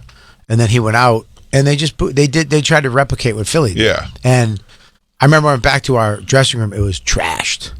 Really? I mean, he went in and fucking trashed it. He hated it. Yeah, as he should. Because they had lightning in a bottle in the first thing. You don't try to recreate that. That was what, exactly. They want him to trash him. And he's like, fuck you, dude, because Billy had great jokes. Yeah, no, he wanted to do his routine. Yeah, he wanted to go out there and fist fight the crowd every night. But goddamn. Babiglia, who really took a hot one. And he had a sweater on. I remember he was just sweating. At the O&A's things? Yeah, dude. He went out, took a bad one. What a weird booking. Then he went out into the crowd and tried to do crowd work. Hey, guys, so, things are pretty. I have a sleepwalking issue. Oh, fuck you! Yeah, dude. Hey, you guys ever think about this? Wrong crowd. Why don't you bring out Demetri Martin to throw some easel comedy at them while you're at it? It's gonna get Easel's gonna get hit with human shit. It's gonna be a human. Now, have you guys ever explored the word inhumanity? Okay, who's the ass? Who's the ass who threw the goddamn thing? It was, dude. That was a rough. Virus tour was a rough tour, dude. Because they would tailgate all day, like a football game, and then Opie and Anthony would go out and fucking do some stupid shit, play some fucked up video of someone puking in someone's mouth. Oh yeah. And hey girls, come shit on each other. And the place was just ballistic and just drunk. And then Voss would go out, and then it was a 2.5 hour show. Yeah. And they would take an intermission. Yeah. And then Burr would always go up after the intermission. So it's like there's been 5 comics up. Yeah. It's dark out. People are literally looking like heroin addicts in the front row. I had one of them just screaming at me, "Fuck you! Fuck you!" The whole set. Just fuck, and then when I said goodnight, he just started applauding, and he just stopped. It's just the move. Yeah. I remember the second time I did Mayhem Fest was only for the last couple weeks of it. They asked me to join the East Coast leg of it. I was like, it was a great band, so I was like, yeah, I'll go. And I had this joke, same joke that ended up getting me booted off of NBC, the Fallon show, where they removed the set's not available anywhere in the world. You got booted? It came out, and then they fired Jeff. They fired Jeff Singer and removed this set from the history of NBC television. What was it? The Michael Vick joke I had. Okay. And it's a great joke. But Can you tell it right again, really? The idea of it, I said that Michael Vick, I know he's, first of all, I don't even believe this anymore, that he's a bad guy. I think he really has atoned for all the shit he did. Sure. But I was like, I know he's a piece of shit. People hate him, but he's on my team now. He's on the Eagles. So I was like, if he scores a touchdown for my team, I'll throw him a dog and let him tear it apart like a werewolf in the end zone. And if they win the Super Bowl, I'll just mail him a box of puppies and a photograph of me shushing. You did the Tonight Show? Not Tonight Show, with Jimmy Fallon's thing still. Yes, it's one of the funniest because the night, we all watched it at the Cellar, if you remember. This is a while back now. But we all watched it at the Cellar. Some of the funniest things ever that night that were going on was, one, I didn't know that the show begins and ends on the 5s. It's like starts at something 05 and goes to 35. Okay. So it was like 27. And they went to commercial break and didn't say when we come back, the comedian. And I was like, yo, because they asked me to change words in that joke, and I said I would, and I didn't. And then I was like, oh, they're not going to have me on the show. And then Keith Robinson getting a chant going. He said patrons, not just the comics. The people were go, Jay wasn't on the show. Jay wasn't on the show, and everyone's chanting this, and Keith just like he's like literally walking around like in a marching thing. This is before the stroke. And then it came, and then it came, both hands going, and both hands, both willy-nilly. legs. Bobby had told me earlier that day, he was like, "Oh, you're gonna watch it here at the Celery?" He's like, "You shouldn't do that." And I went, "Why?" He goes, "This is where everyone said to come watch it." He goes, "They want you to watch it here." He goes, "I did my first, I don't know, it was Tonight, whatever it was you did, Letterman, Carson Daly. Carson Daly." Was that what it was? Because you said it came, everyone was watching it, and on your first, like, what you thought was like the hit? No, I bombed, but it was on. There was no sound. Yeah, so it said light laughter in Closed parentheses. caption. Yeah, the guy, closed caption guy, was like, "Oh, this guy's bombing," and he made sure My very first bit. When I came out, I hit the thing, and again, everyone was hearing it, but you really can't hear the laugh. You just got to hear because it's the crowded restaurant. Yeah. And on the thing, first thing it said, light laughter. Fuck them. I was like, come on. I did pretty good up there, no? I bombed my whole time. I mean, I bombed so bad. I was, you know, when you take a mic cord, I didn't have, it was a wireless mic, and I was shaking. Did the move anyway? I was doing this and then shaking my hand so I looked like an idiot. I was going like this. Quarter mic for things. It goes, okay, so it's wrapped around. It was so bad. I came off Matt Frost like, what the fuck were you doing with your hand? I go, I don't know. Pantomiming motions, I know. I was pantomiming fucking. I know this motion. Yeah. I know this motion here. But that joke, the Michael Vick joke, so when I get Mayhem Fest second time, I was like, oh, nice. Like, since I did it, whatever it was the year before, I was like, I've actually got some new bits that'll be good, because it's a weird environment, especially music. So I'm doing it's the same venue where you guys at the Virus Tour where Bill Burr does the thing. Yeah. Now it's a music tour and I'm doing comedy at it. And I was like, oh, and I got this great, the first day of the tour I was on was Philly. Yeah. I got this great Michael Vick joke that is going to kill here. And I didn't realize the sentiment about Michael Vick was also not great with everybody in Philadelphia either, because I go, you didn't realize people loved puppies and dogs? I go, nope. I couldn't have said more casual. I go, and this is going to be the biggest laugh of any of these tours that I've done, kind of these big amphitheater things, like, this joke is going to murder here. And I go, I'll throw him a dog and let him tear it apart like a werewolf in the end zone. And then it didn't get a big laugh, and then I'm like, oh, I got to say that last line. I go, if he wins the Super Bowl, I'll mail him a box of puppies and a photograph of me saying, shh, these are yours. And it's, deafening silence in an amphitheater, and a guy stands up on his chair with his foot up, and he goes, no! He's screaming the word no. It was so jarring.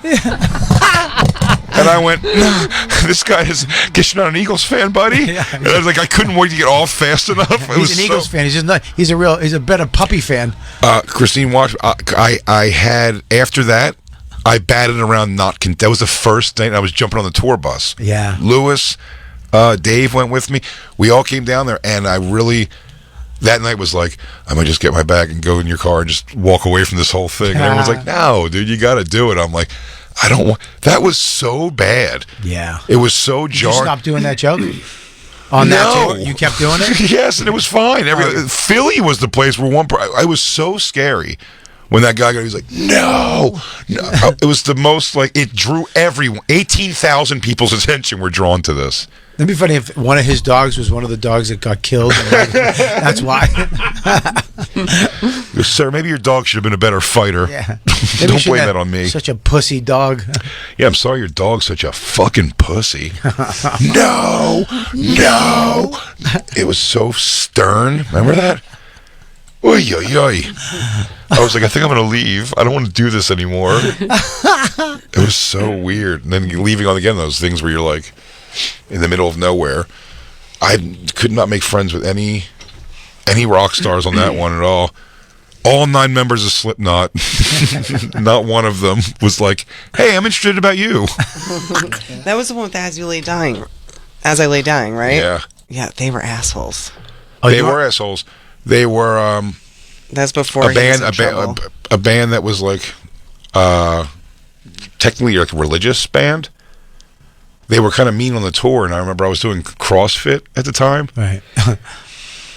And these guys were like in shape, and they were outside of their bus, and they were all doing like very CrossFit-esque workouts. Sure.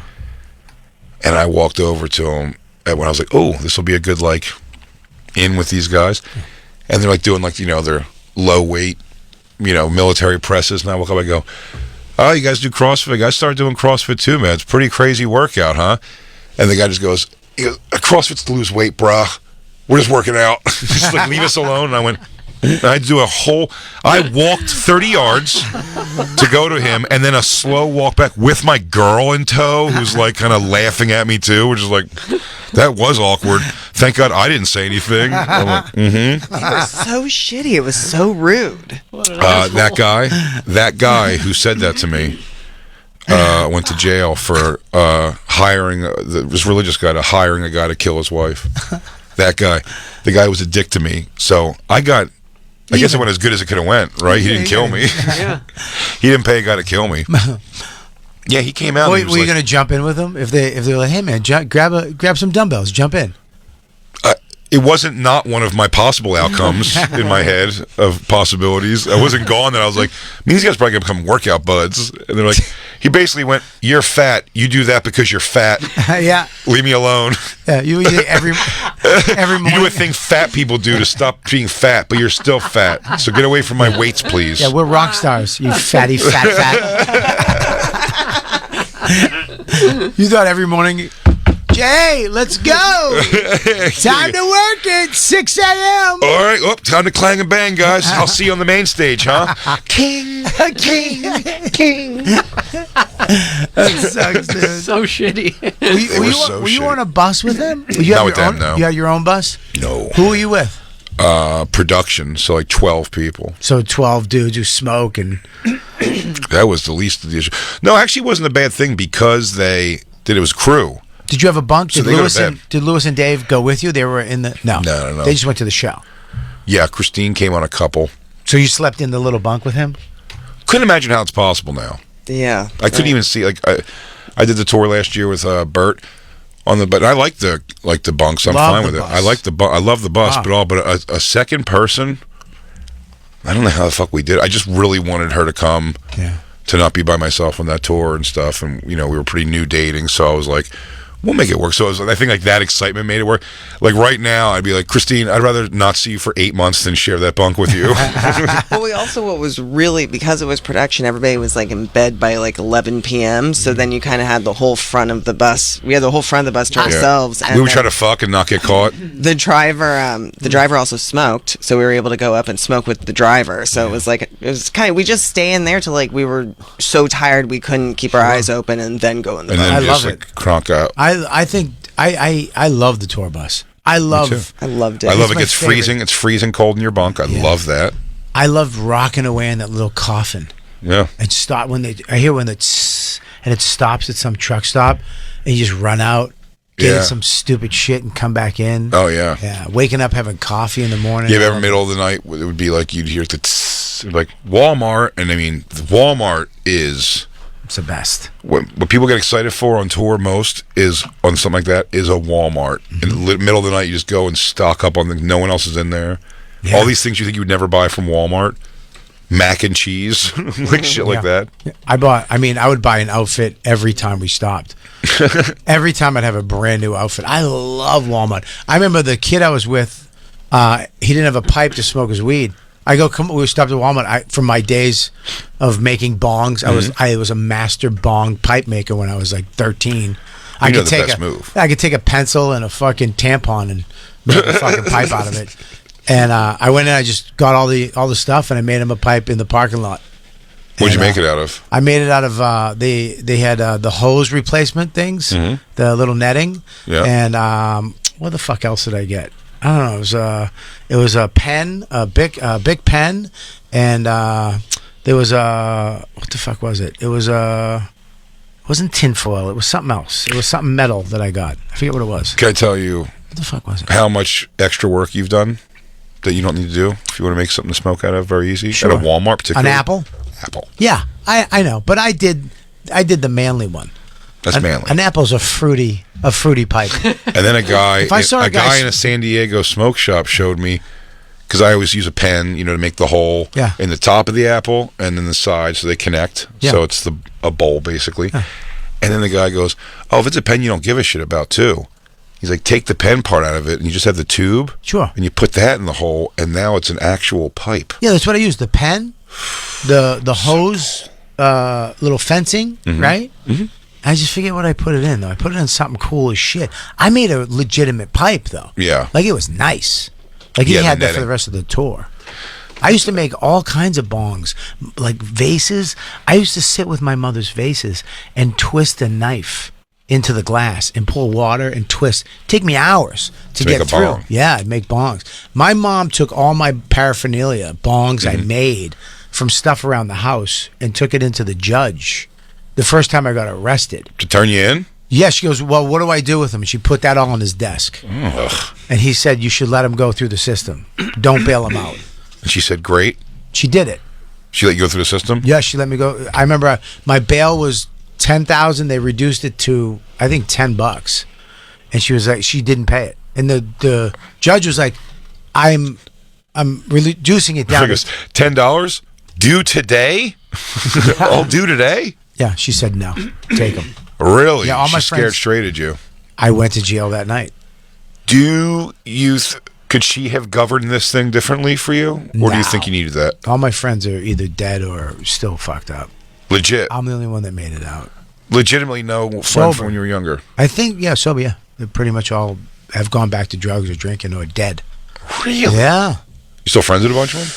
I am friends with them. Like if I saw them, I mean, they hold something dear to my heart. Absolutely. But I don't talk to them anymore. I can't. I couldn't be able to. I mean, to me, if I see them, I'd hug them and love them and be like, "What's up?" But I wouldn't be like, "Hey, here's my number. Let's hang out." Christine's still pretty close friends with like the person she had the darkest drugs times with. I just found out my friend's dead. He killed himself. The one guy.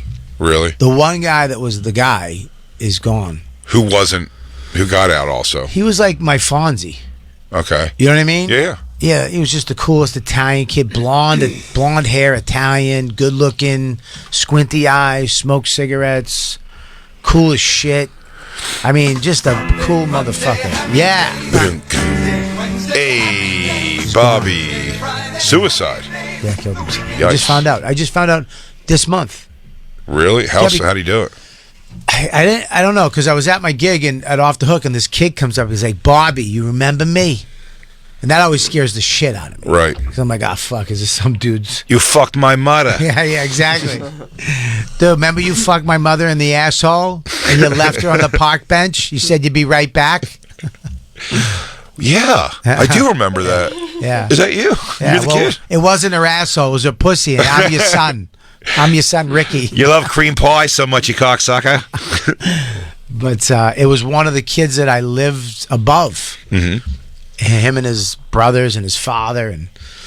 And he told me that he wound up killing himself. It sucks. That's great. Well, I do think it's interesting that Christine is still like tight friends with the like, if you guys were on a vacation together, yeah. They're not saying you shouldn't be. It's your call, obviously. I know you guys are tight, but like, they're probably the concern is that there's a danger. Like, if one of you can convince the other one to relapse, it'll be bad. Yeah, but you're also talking about, people that have been off drugs for a long time.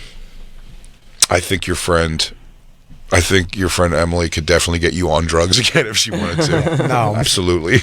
Hey, we're going to take a quick break here at the Bonfire. Please go get something, hug your family, give them a kiss, and tell them you love them. We'll see you in a few.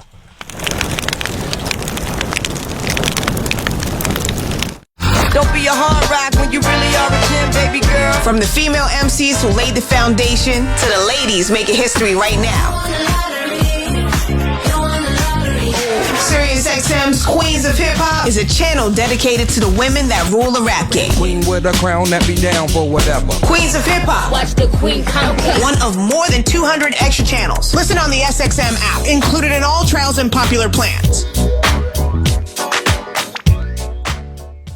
From the Fox News Podcast Network. I'm Emily Campagno, and this is the Fox True Crime Podcast. It had nothing to do with her disappearance. I sit down with the people who lived the nightmares. I was just devastated. The investigators who tirelessly worked on the case. And I really hope that they can catch this guy. Bringing you closer to the story than you ever thought possible. Listen and follow now at foxnewspodcasts.com or wherever you get your podcasts. These are the stories that keep you up at night. Listen on the SiriusXM app today. Tess here. Crazy world, right? I've always had problems sleeping, racing thoughts, worry, and once I fall asleep, I couldn't stay asleep. I searched getting to sleep ASAP. So check this out. Sleep ASAP is a real product by Nutristrips. It's not a pill or drug. It's this amazing little thin strip you put right on your tongue, and it activates immediately. Tastes great, too. No waiting. Best night's sleep ever! There's melatonin, beta-carophylline, GABA, and L-theanine. Wow! Amazing night's sleep. With Sleep ASAP, I stayed asleep and have more energy during the day. No more pills for me. Talk to my doctor, he loves it and recommends it now to his patients. True story. Great customer service. Love this product. So you go to getsleepasap.com to get yours. I got a full month supply for free. That's getsleepasap.com. GetSleepASAP.com. Nighty-night. These statements have not been evaluated by the FDA. This product is not intended to diagnose, treat, cure, or prevent any disease. Ad paid for by the tax resolvers. COVID-19 was tough on businesses. If you experienced a negative impact to your business during the pandemic, then you need to pay attention. There are some new powerful incentives that have been created specifically for businesses impacted by COVID-19. One such program is the Employee Retention Credit. Its tax incentive could bring you some serious cash back to your business. Even if you received a PPP loan in 2020 or 2021, you were still permitted to receive this credit. There are many ways to be eligible, and taking advantage of this tax credit doesn't need to be complicated. We made it easy for you by doing the legwork to maximize the amount of your refund due. Call us today at 800-619-8910, and we'll set your business up to take full advantage of the Employee Retention Tax Credit. That's 800-619-8910. Again, 800-619-8910. We'll get the ball rolling on getting you and your business some much-needed relief, but time is limited to file a claim. So call 800-619-8910. Pop quiz. What inventory does your business have on hand? How much? Where? How fast is it turning? Who's using it? And why? If you can't answer those questions, your supply chain may be in the dark. It's time to get more visibility. Fastenal can help with solutions to locate products, monitor inventory, track assets, and control consumables. Want to find out more? Go to fastenal.com/serious to see how we do it. Fastenal, where industry meets innovation. And now back to the Bonfire with Big J. Oakerson and Robert Kelly.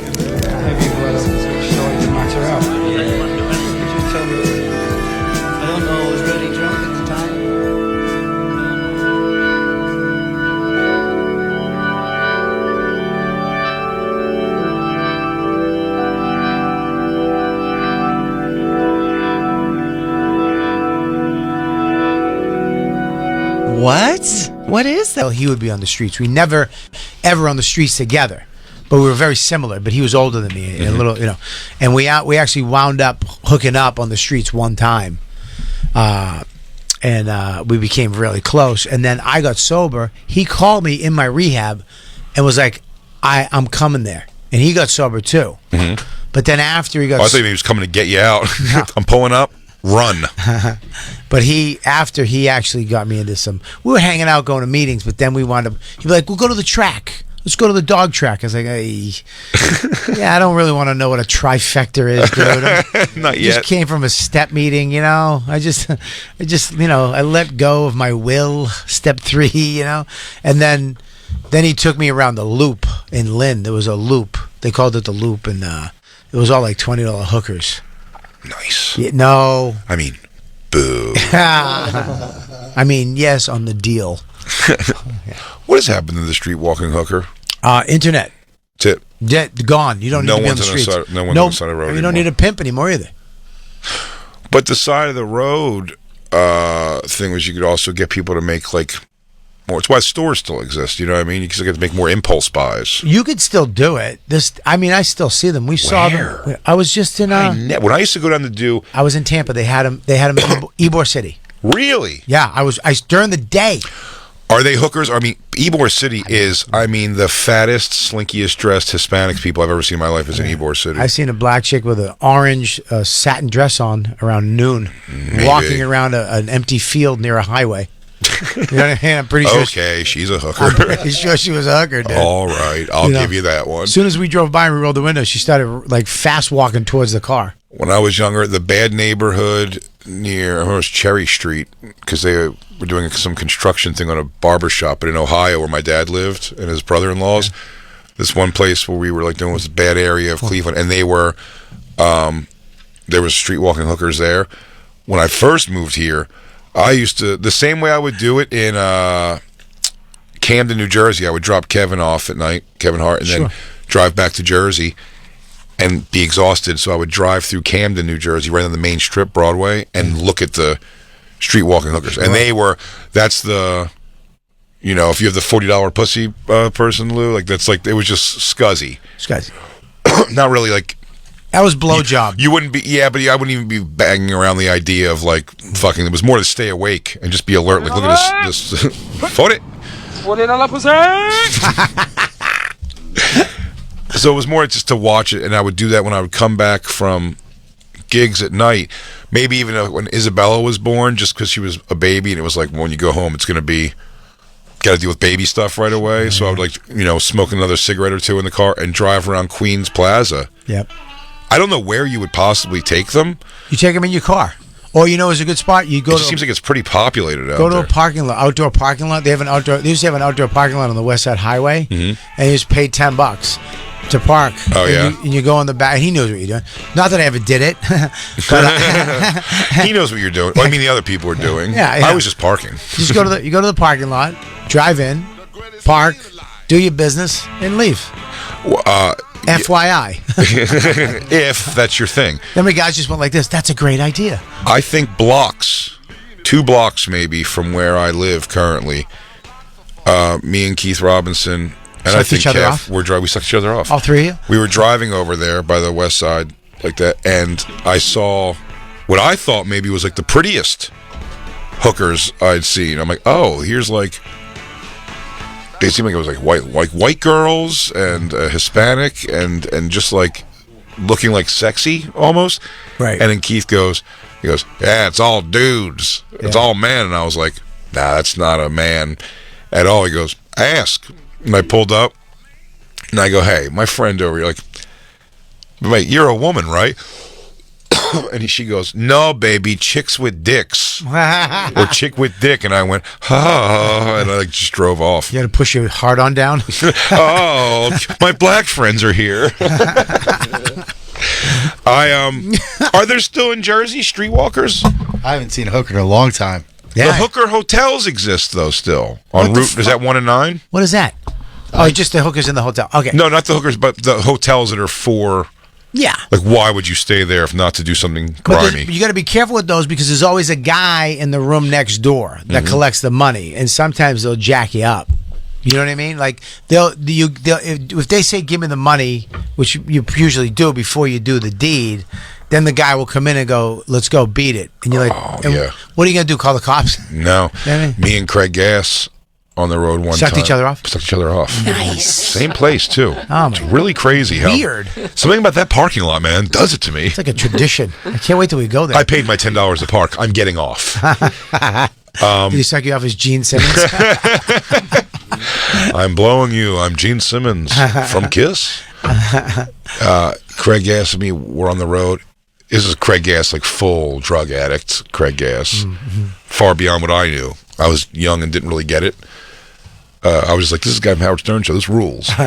And we were on the road somewhere. And after the show, we were staying like in a motel. One of those, like, your front door goes to the outside. Yeah, what did Billy call them? Serial killer buffets? Like serial killer just pulls up and goes, I'm going to eat her. I'm going to fucking eat him. It really is. We were in one of those. We got there in the daytime. And then at nighttime, we go back. He goes, I got some people meeting us back at the hotel. And I was like, chicks, nice, it's going to be. Because, Craig was definitely about getting pussy. And then it wasn't. It was two dudes wearing, like Metallica shirts or something. And they just came in and they wanted to do coke. They had coke, is what it was. Yeah. So the three of them do coke while I'm kind of waiting weirdly. Like, so funny because I'm like, guys, I'm not into this dark, weird shit. I thought we were going to go get a hooker. What's good for you is good, baby. Yeah, so I don't know why. I want to take full responsibility, but I don't know who suggested we go to fuck this hooker. But we looked it up on a thing. This isn't like internet everywhere either. I think it was like the back pages of something. Sure.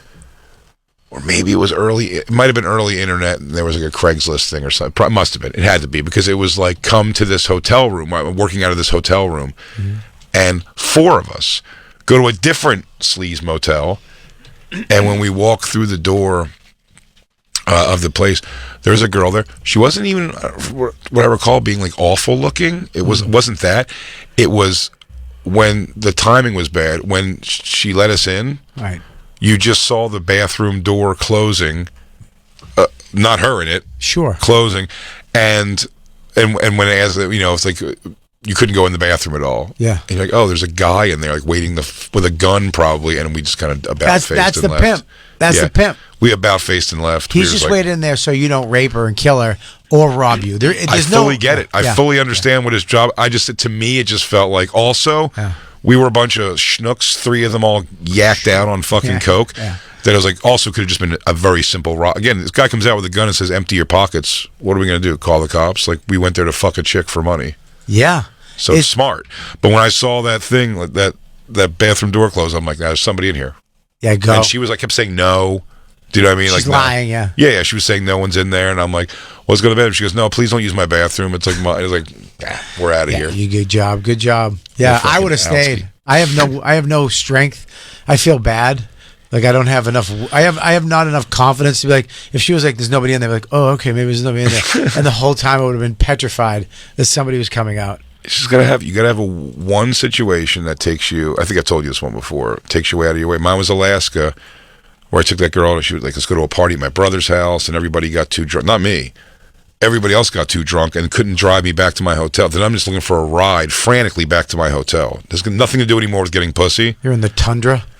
It was you just left a chick blizzard. You just left a chick with sharp teeth and a tattoo on her lip. Now, she was very, very hot, but she ended up having I've got 3-4 stories of this girl's pussy smelling bad and ruining things. Yeah, but it has to smell bad. That's how she keeps warm in the winter. That's a thing in Alaska, dude. You got to keep that pussy hot. She goes, oh yeah, it's because her pussy's lined with hide. Yeah. She puts seal oil on her fucking pussy. You might not be wrong. They survive in the winter, dude. Their pussy lips freeze, and it's so cold out there. As soon as they go outside, their pussy lips freeze shut. That girl stunk up my whole... The first night we hooked up, she was beautiful. Everything was great. The next time we hooked up, she smelled up my whole hotel room in Los Angeles. Then spent a night with me at my friend Mike Freeman's house. Stunk where he said something about her pussy smelling. Then she came to see me in Aspen.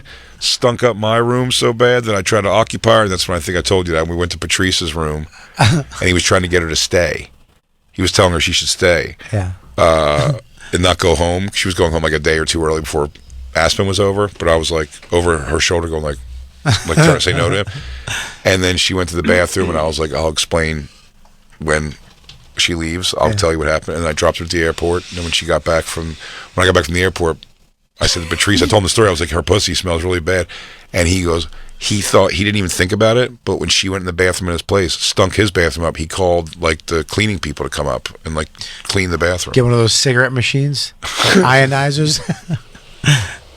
I mean, how do you live life that long, not knowing about your pussy smell? They do know. That? She absolutely does know. And doesn't care? But nobody told her. That's that's the problem. She's very pretty. She was a very, very pretty girl. Not a single guy told her. I had a conversation to have. I had a girl who I really liked deeply. I mean, liked on the cusp of loving, gorgeous. I mean, beautiful woman. and her pussy stunk. And it bummed me out. It made me sad. And then one time we were having sex, and then she went to blow me, and she was like, ugh. And I go, it ain't me. And she went, I know. I go, do something about it. You should take care of that. She goes, I am. And she did. The next time I saw her was like a year later, and we hooked up again, and she smelled fine. She fixed it. Christine is the only person here with a gash. Do you think what's the least amount of day a bad pussy smell problem could persist? What do you like mean? if you know your pussy smells bad, how fixable of that is a problem? If you have an infection, I know that's going to take as long as that takes. A day or two. But let's just If you say have it a just bacteria- stinks. I think a day or two it can clear up. Yeah, it's like a pool. You gotta shock the pussy, throw some shock in it, and then dip that thing in, and when it's pH balanced, I was you're going fine. to dig in and see if there's something that makes sense, like a fish bone, like a full fish bone comes out like, oh, this was in the back there. You got a baby shoe in here. There's an open yogurt in the back. Some refrigerator problems. Were you trying to cook an egg in your pussy? Why is there a pipe in your asshole? You know what? A few smells always smell the same. What? Pussy? Stink pussy. You know what stinky pussy smells like? Inside of body? Snake shit. Really? Yeah. Interesting. Yeah. I'm going to go smell snake shit now. I have a That's snake pussy, on all me. right. Snake shit. Yeah, snake shit and stinky pussy smell similar. Well, the other one that always smells the same to me, cigarette smoking while taking a shit.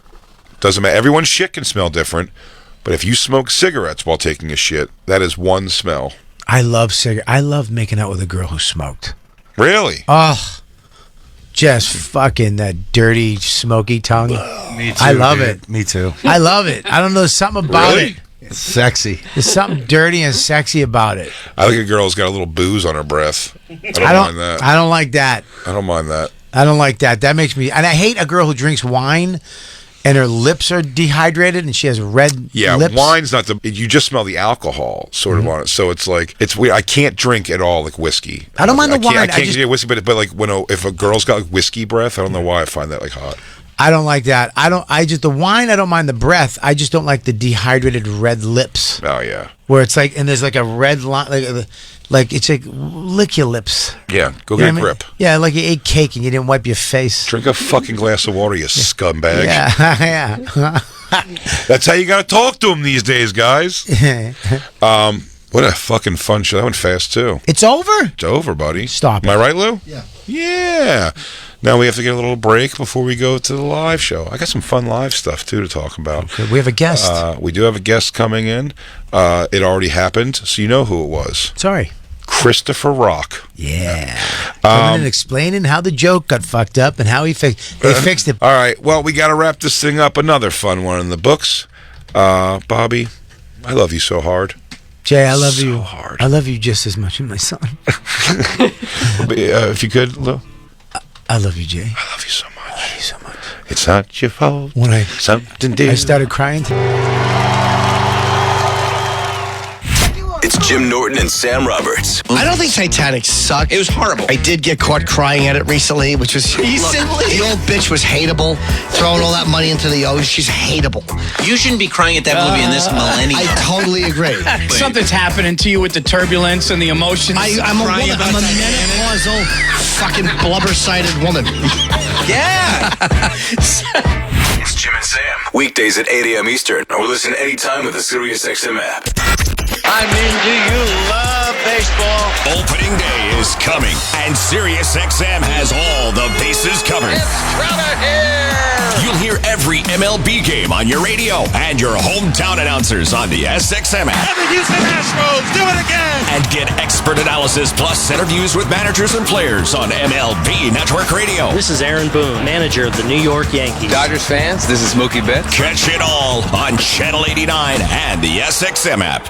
The new year is here. Time for a change. Start a recession-resistant new career in the high-demand IT field with My Computer Career in just months. Already in IT? Build your cybersecurity skills and prep for thousands of open positions employers nationwide are desperate to fill. Attend classes live online or on campus, and financial aid is available to those who qualify, including the GI Bill. Make this your year. Go to mycomputercareer.edu and take the free career evaluation today. That's mycomputercareer.edu. The NFL is committed to being a force for good in the community. They've launched an overarching cause campaign, We See You, to help shed a light on those who are often overlooked across the country. Above all, the NFL sees the power of their platform to create and inspire real positive change in order to help those who need it most. This year, the NFL family and its 32 teams will donate more than $500 million to community impact organizations. To learn more about what the NFL is doing in your community, visit nfl.com/community. Diabetes, high blood pressure, anxiety meds, everyone's on them. If you're a 50-year-old male, maybe a bit porky, and you may even have type 2 diabetes, $1 million of term insurance may only cost you about $200 a month. Call Term Provider. Speak with Big Lou at 800-200-1390. Big Lou will find a term life policy for you even if you have type 2 diabetes, are overweight, or have high blood pressure. Term Provider has helped thousands of people like you who think they can't afford term life insurance. To buy $1 million of affordable term life for you, all you need to do is call Big Lou at 800-200-1390. Lou will make sure the scales are tipped in your favor. Call 800-200-1390. Big Lou will answer your call and work to fit you into a term life policy that you can afford. Remember, Big Lou's like you. He's on meds too. Call 800-200-1390. 800-200-1390. Hello, I'm David Figueroa, co-founder of Melinda's Craft Pepper Sauces. Over 30 years ago, my brother Greg and I set out on a mission to offer the world a better hot sauce. We felt that most hot sauces were just basic. And let's face it, basic is boring. Since introducing Melinda's Original Habanero Pepper Sauce, we've launched 31 more exciting and delicious sauces, like our Ghost Pepper Sauce, our Thai Sweet Chili, and our newest and best-selling Black Truffle Hot Sauce. People ask us, what makes Melinda's so good? Well, we think it's our approach to making sauces. We think like chefs do. Instead of just burning someone with hot peppers and vinegar, we use fresh plant-based ingredients like carrots, onions, garlic, limes, and the finest chili peppers to set your mouth on flavor. They're really fantastic, and once you try one, you'll want to try them all. And right now, get a 10-pack of our best-selling sauces with free shipping at melindas.com. That's melindas.com. melindas.com to see our line of craft condiments and to find a retailer near you. SiriusXM is the home for the best in podcasts, like Mea Culpa with Michael Cohen. I talk to the most brilliant, political, and controversial minds in the world. It's Alan Dershowitz, Andrew Yang, the one and only Henry Winkler, Nicole Wallace, Ellie Honig, the notorious Cenk Uygur. And we dig into the dark underbelly of American politics. This man is still creating chaos that will ultimately dictate the fate of his entire party. Mea Culpa with Michael Cohen is available now on the SXM app, included with all trials and popular plans. Individual rates, coverage offerings, and savings may vary. Subject to terms and conditions. Not available in all areas. Actual Pi customer. As a small business, we're always looking for ways that we can offer the quality product and get some cost savings. Meet Michelle from J.J. Pfister Distilling Company, a small business in California. When looking for workers' comp coverage tailored to the company's needs, she discovered Pi Insurance. We heard about Pi Insurance being geared for a small business, gave Pi a call, and ended up switching. Is your small business overpaying for workers' comp insurance? See how much you could save at saveonpi.com. Plus, when you sign up for pay-as-you-go billing, your premium is based on your actual payroll, not an estimate, so your workers' comp audit experience is simplified. We saved about 30% off of our workers' comp insurance when we switched to Pi. It's as easy as pie to get the savings you deserve. What are you waiting for? Ask your agent for pie or get a quote in 3 minutes at saveonpie.com. That's saveonpie.com.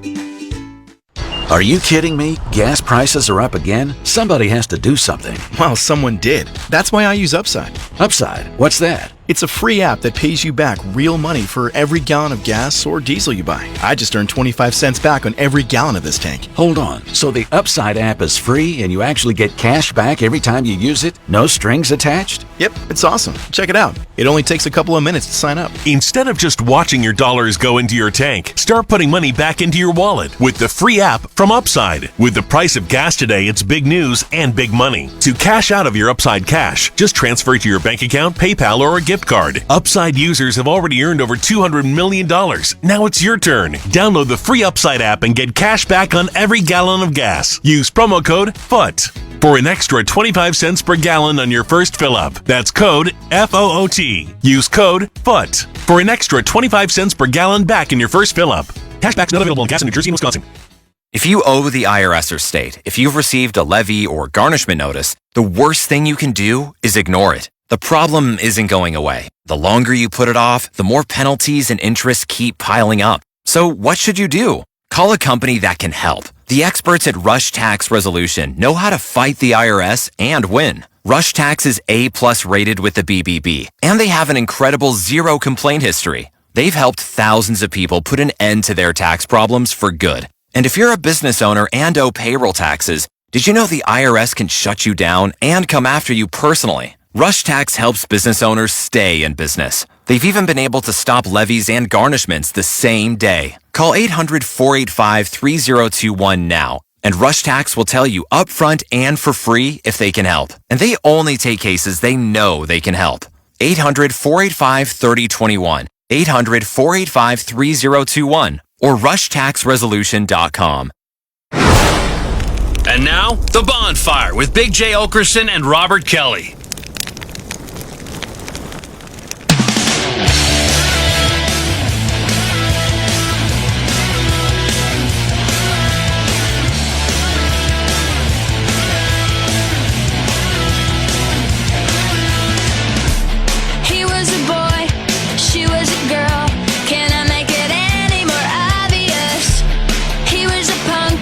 She did ballet.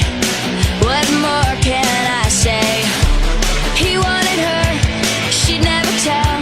Secretly she wanted him as well.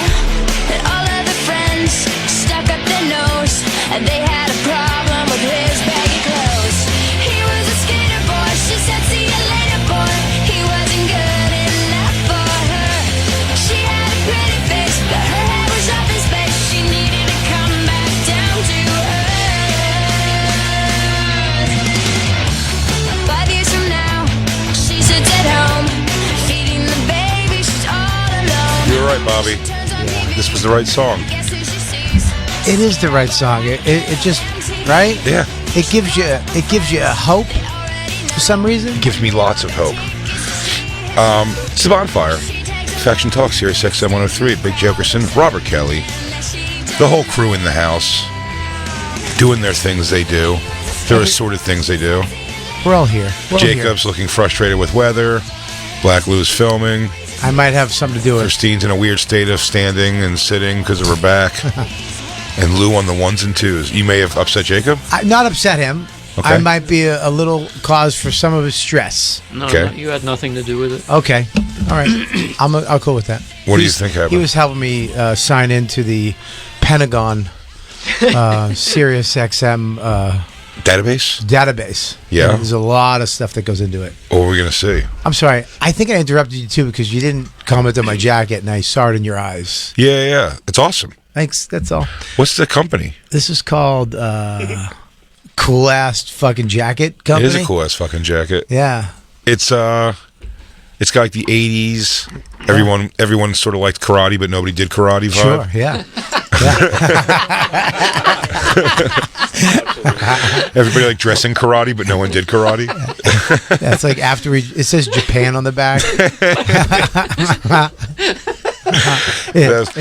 I don't know if I've ever told you this, but one of my finest moments in school. I left school, walked out and walked home as a young boy several times for embarrassment situations. Aww. One of them, no, these were self-inflicted. And the one, my favorite was when I saw Patrick Swayze at the end of Roadhouse, if you recall the last third of the movie or so, or the last, what do you call it, the last stanza of the film, he's wearing a karate gi. Sure. Tucked in. No. As a shirt. No. Please. And I did that with my Jewish. No. My Jewish community center karate gi. I tucked it into my jean. First of all, tucked in wasn't my look already, but in my head I was like, well, I look like Patrick Swayze clearly here. Yeah, but it wasn't Japanese writing. It was Hebrew. And it was no writing on it at all, just a white gi. But what happened was, as I moved around during the day, and it becomes baggy or untucked. Sure. It looks like I'm giving you like a tit shot. I felt like when everyone's trying to see J-Lo's tits with the dress. Remember the famous dress? Yeah. It was like my cleavage, and whenever, as soon as it came apart at all, it was already bad tucked in. I looked ridiculous, but I did try to rock that with no knowledge of karate whatsoever. That's the things with movie. They should tell you in the the credits that, hey, dude, he did wear this, but we taped it to him. We taped it to him. It's taped, it's glued. It's tailored to him. You can never do this unless you have a movie crew, behind you. It's not going to happen. So please don't try this at home, kids. So, hey guys, we noticed that you were really getting excited about Patrick Swayze's gi shirt. Gi shirt. Oh shit. I watched today. I wanted to tell you. Did you take karate at the Jewish Center? For very little. I just had the gi. I also only did Hell Week of football and never played an actual game of high school football, but had the pads. Always had the pads in my house. Good. Never gave them back. I have a Crackerjack uniform from when I was in the Sea Cadets. What are those things? What is that? Are those real? Yeah. The Sea Cadets? Yeah, the Sea Cadets is the Boy Scouts for the Navy. Oh, really? Yeah, or the Coast Guard. By water. So, well, I mean, we all Boston, did. Yeah. Didn't you? No, you're in Philly. No. Philly. That's right by the water. The Schuylkill. The Schuylkill? Schuylkill River. The Schuylkill. Dude, yeah, I was a Sea Cadet because I was getting into trouble, so she put me, there was a kid up the street, and it was the Navy. Like boot campish type thing. Yeah, like I got a Crackerjack uniform. I got a wooden rifle. Wooden, so they make you go through the motions, dude. The spin and all that stuff. This right? kid took me to the park that I hung out at, and I got a broomstick because I wasn't in yet. He had a wooden rifle, and we did the military, the drills, the marching, the military salute with the thing at the park where it used to be bad, dude. At the park where my friends were. So here I am in the basketball court while they're having fun. Yeah. Smoking pot. They had a boom box playing some Nova. You know what I mean? And I'm over there with a stupid broomstick going. It was humiliating. Oh yeah, that's humiliating. bad. And I remember I actually wound up. I was in it for a minute, man. I kind of committed because I was like, listen, I'm getting in trouble. And then finally, I just said, I'm out. I was in my Crackerjack uniform, and I met my friends in South Medford. And we called Domino's to somebody's house, the porch, and then when they showed up, we just took the pizza, and I was in my Navy outfit. So he gave me. I got right back. I had to go around the back and get the money from my mom. And you looked so honest. I looked honest, and I just ran. You just found out you could use your good for bad. Yeah, this guy, he got robbed by Popeye. Yeah, that's fantastic. I wanted to bring this up today because I think it's a fun thing to brainstorm on. I watched the Vice documentary today on pedophile. I watched a lot of pedophile hunters. That's my jam. Yeah, I get it. And this Vice was talking to the Dads Against Predators, DAP. It's one of the famous predator hunter people. Yeah. And it really, what it shined more of a light on that I find funny is you were saying the thing earlier this week about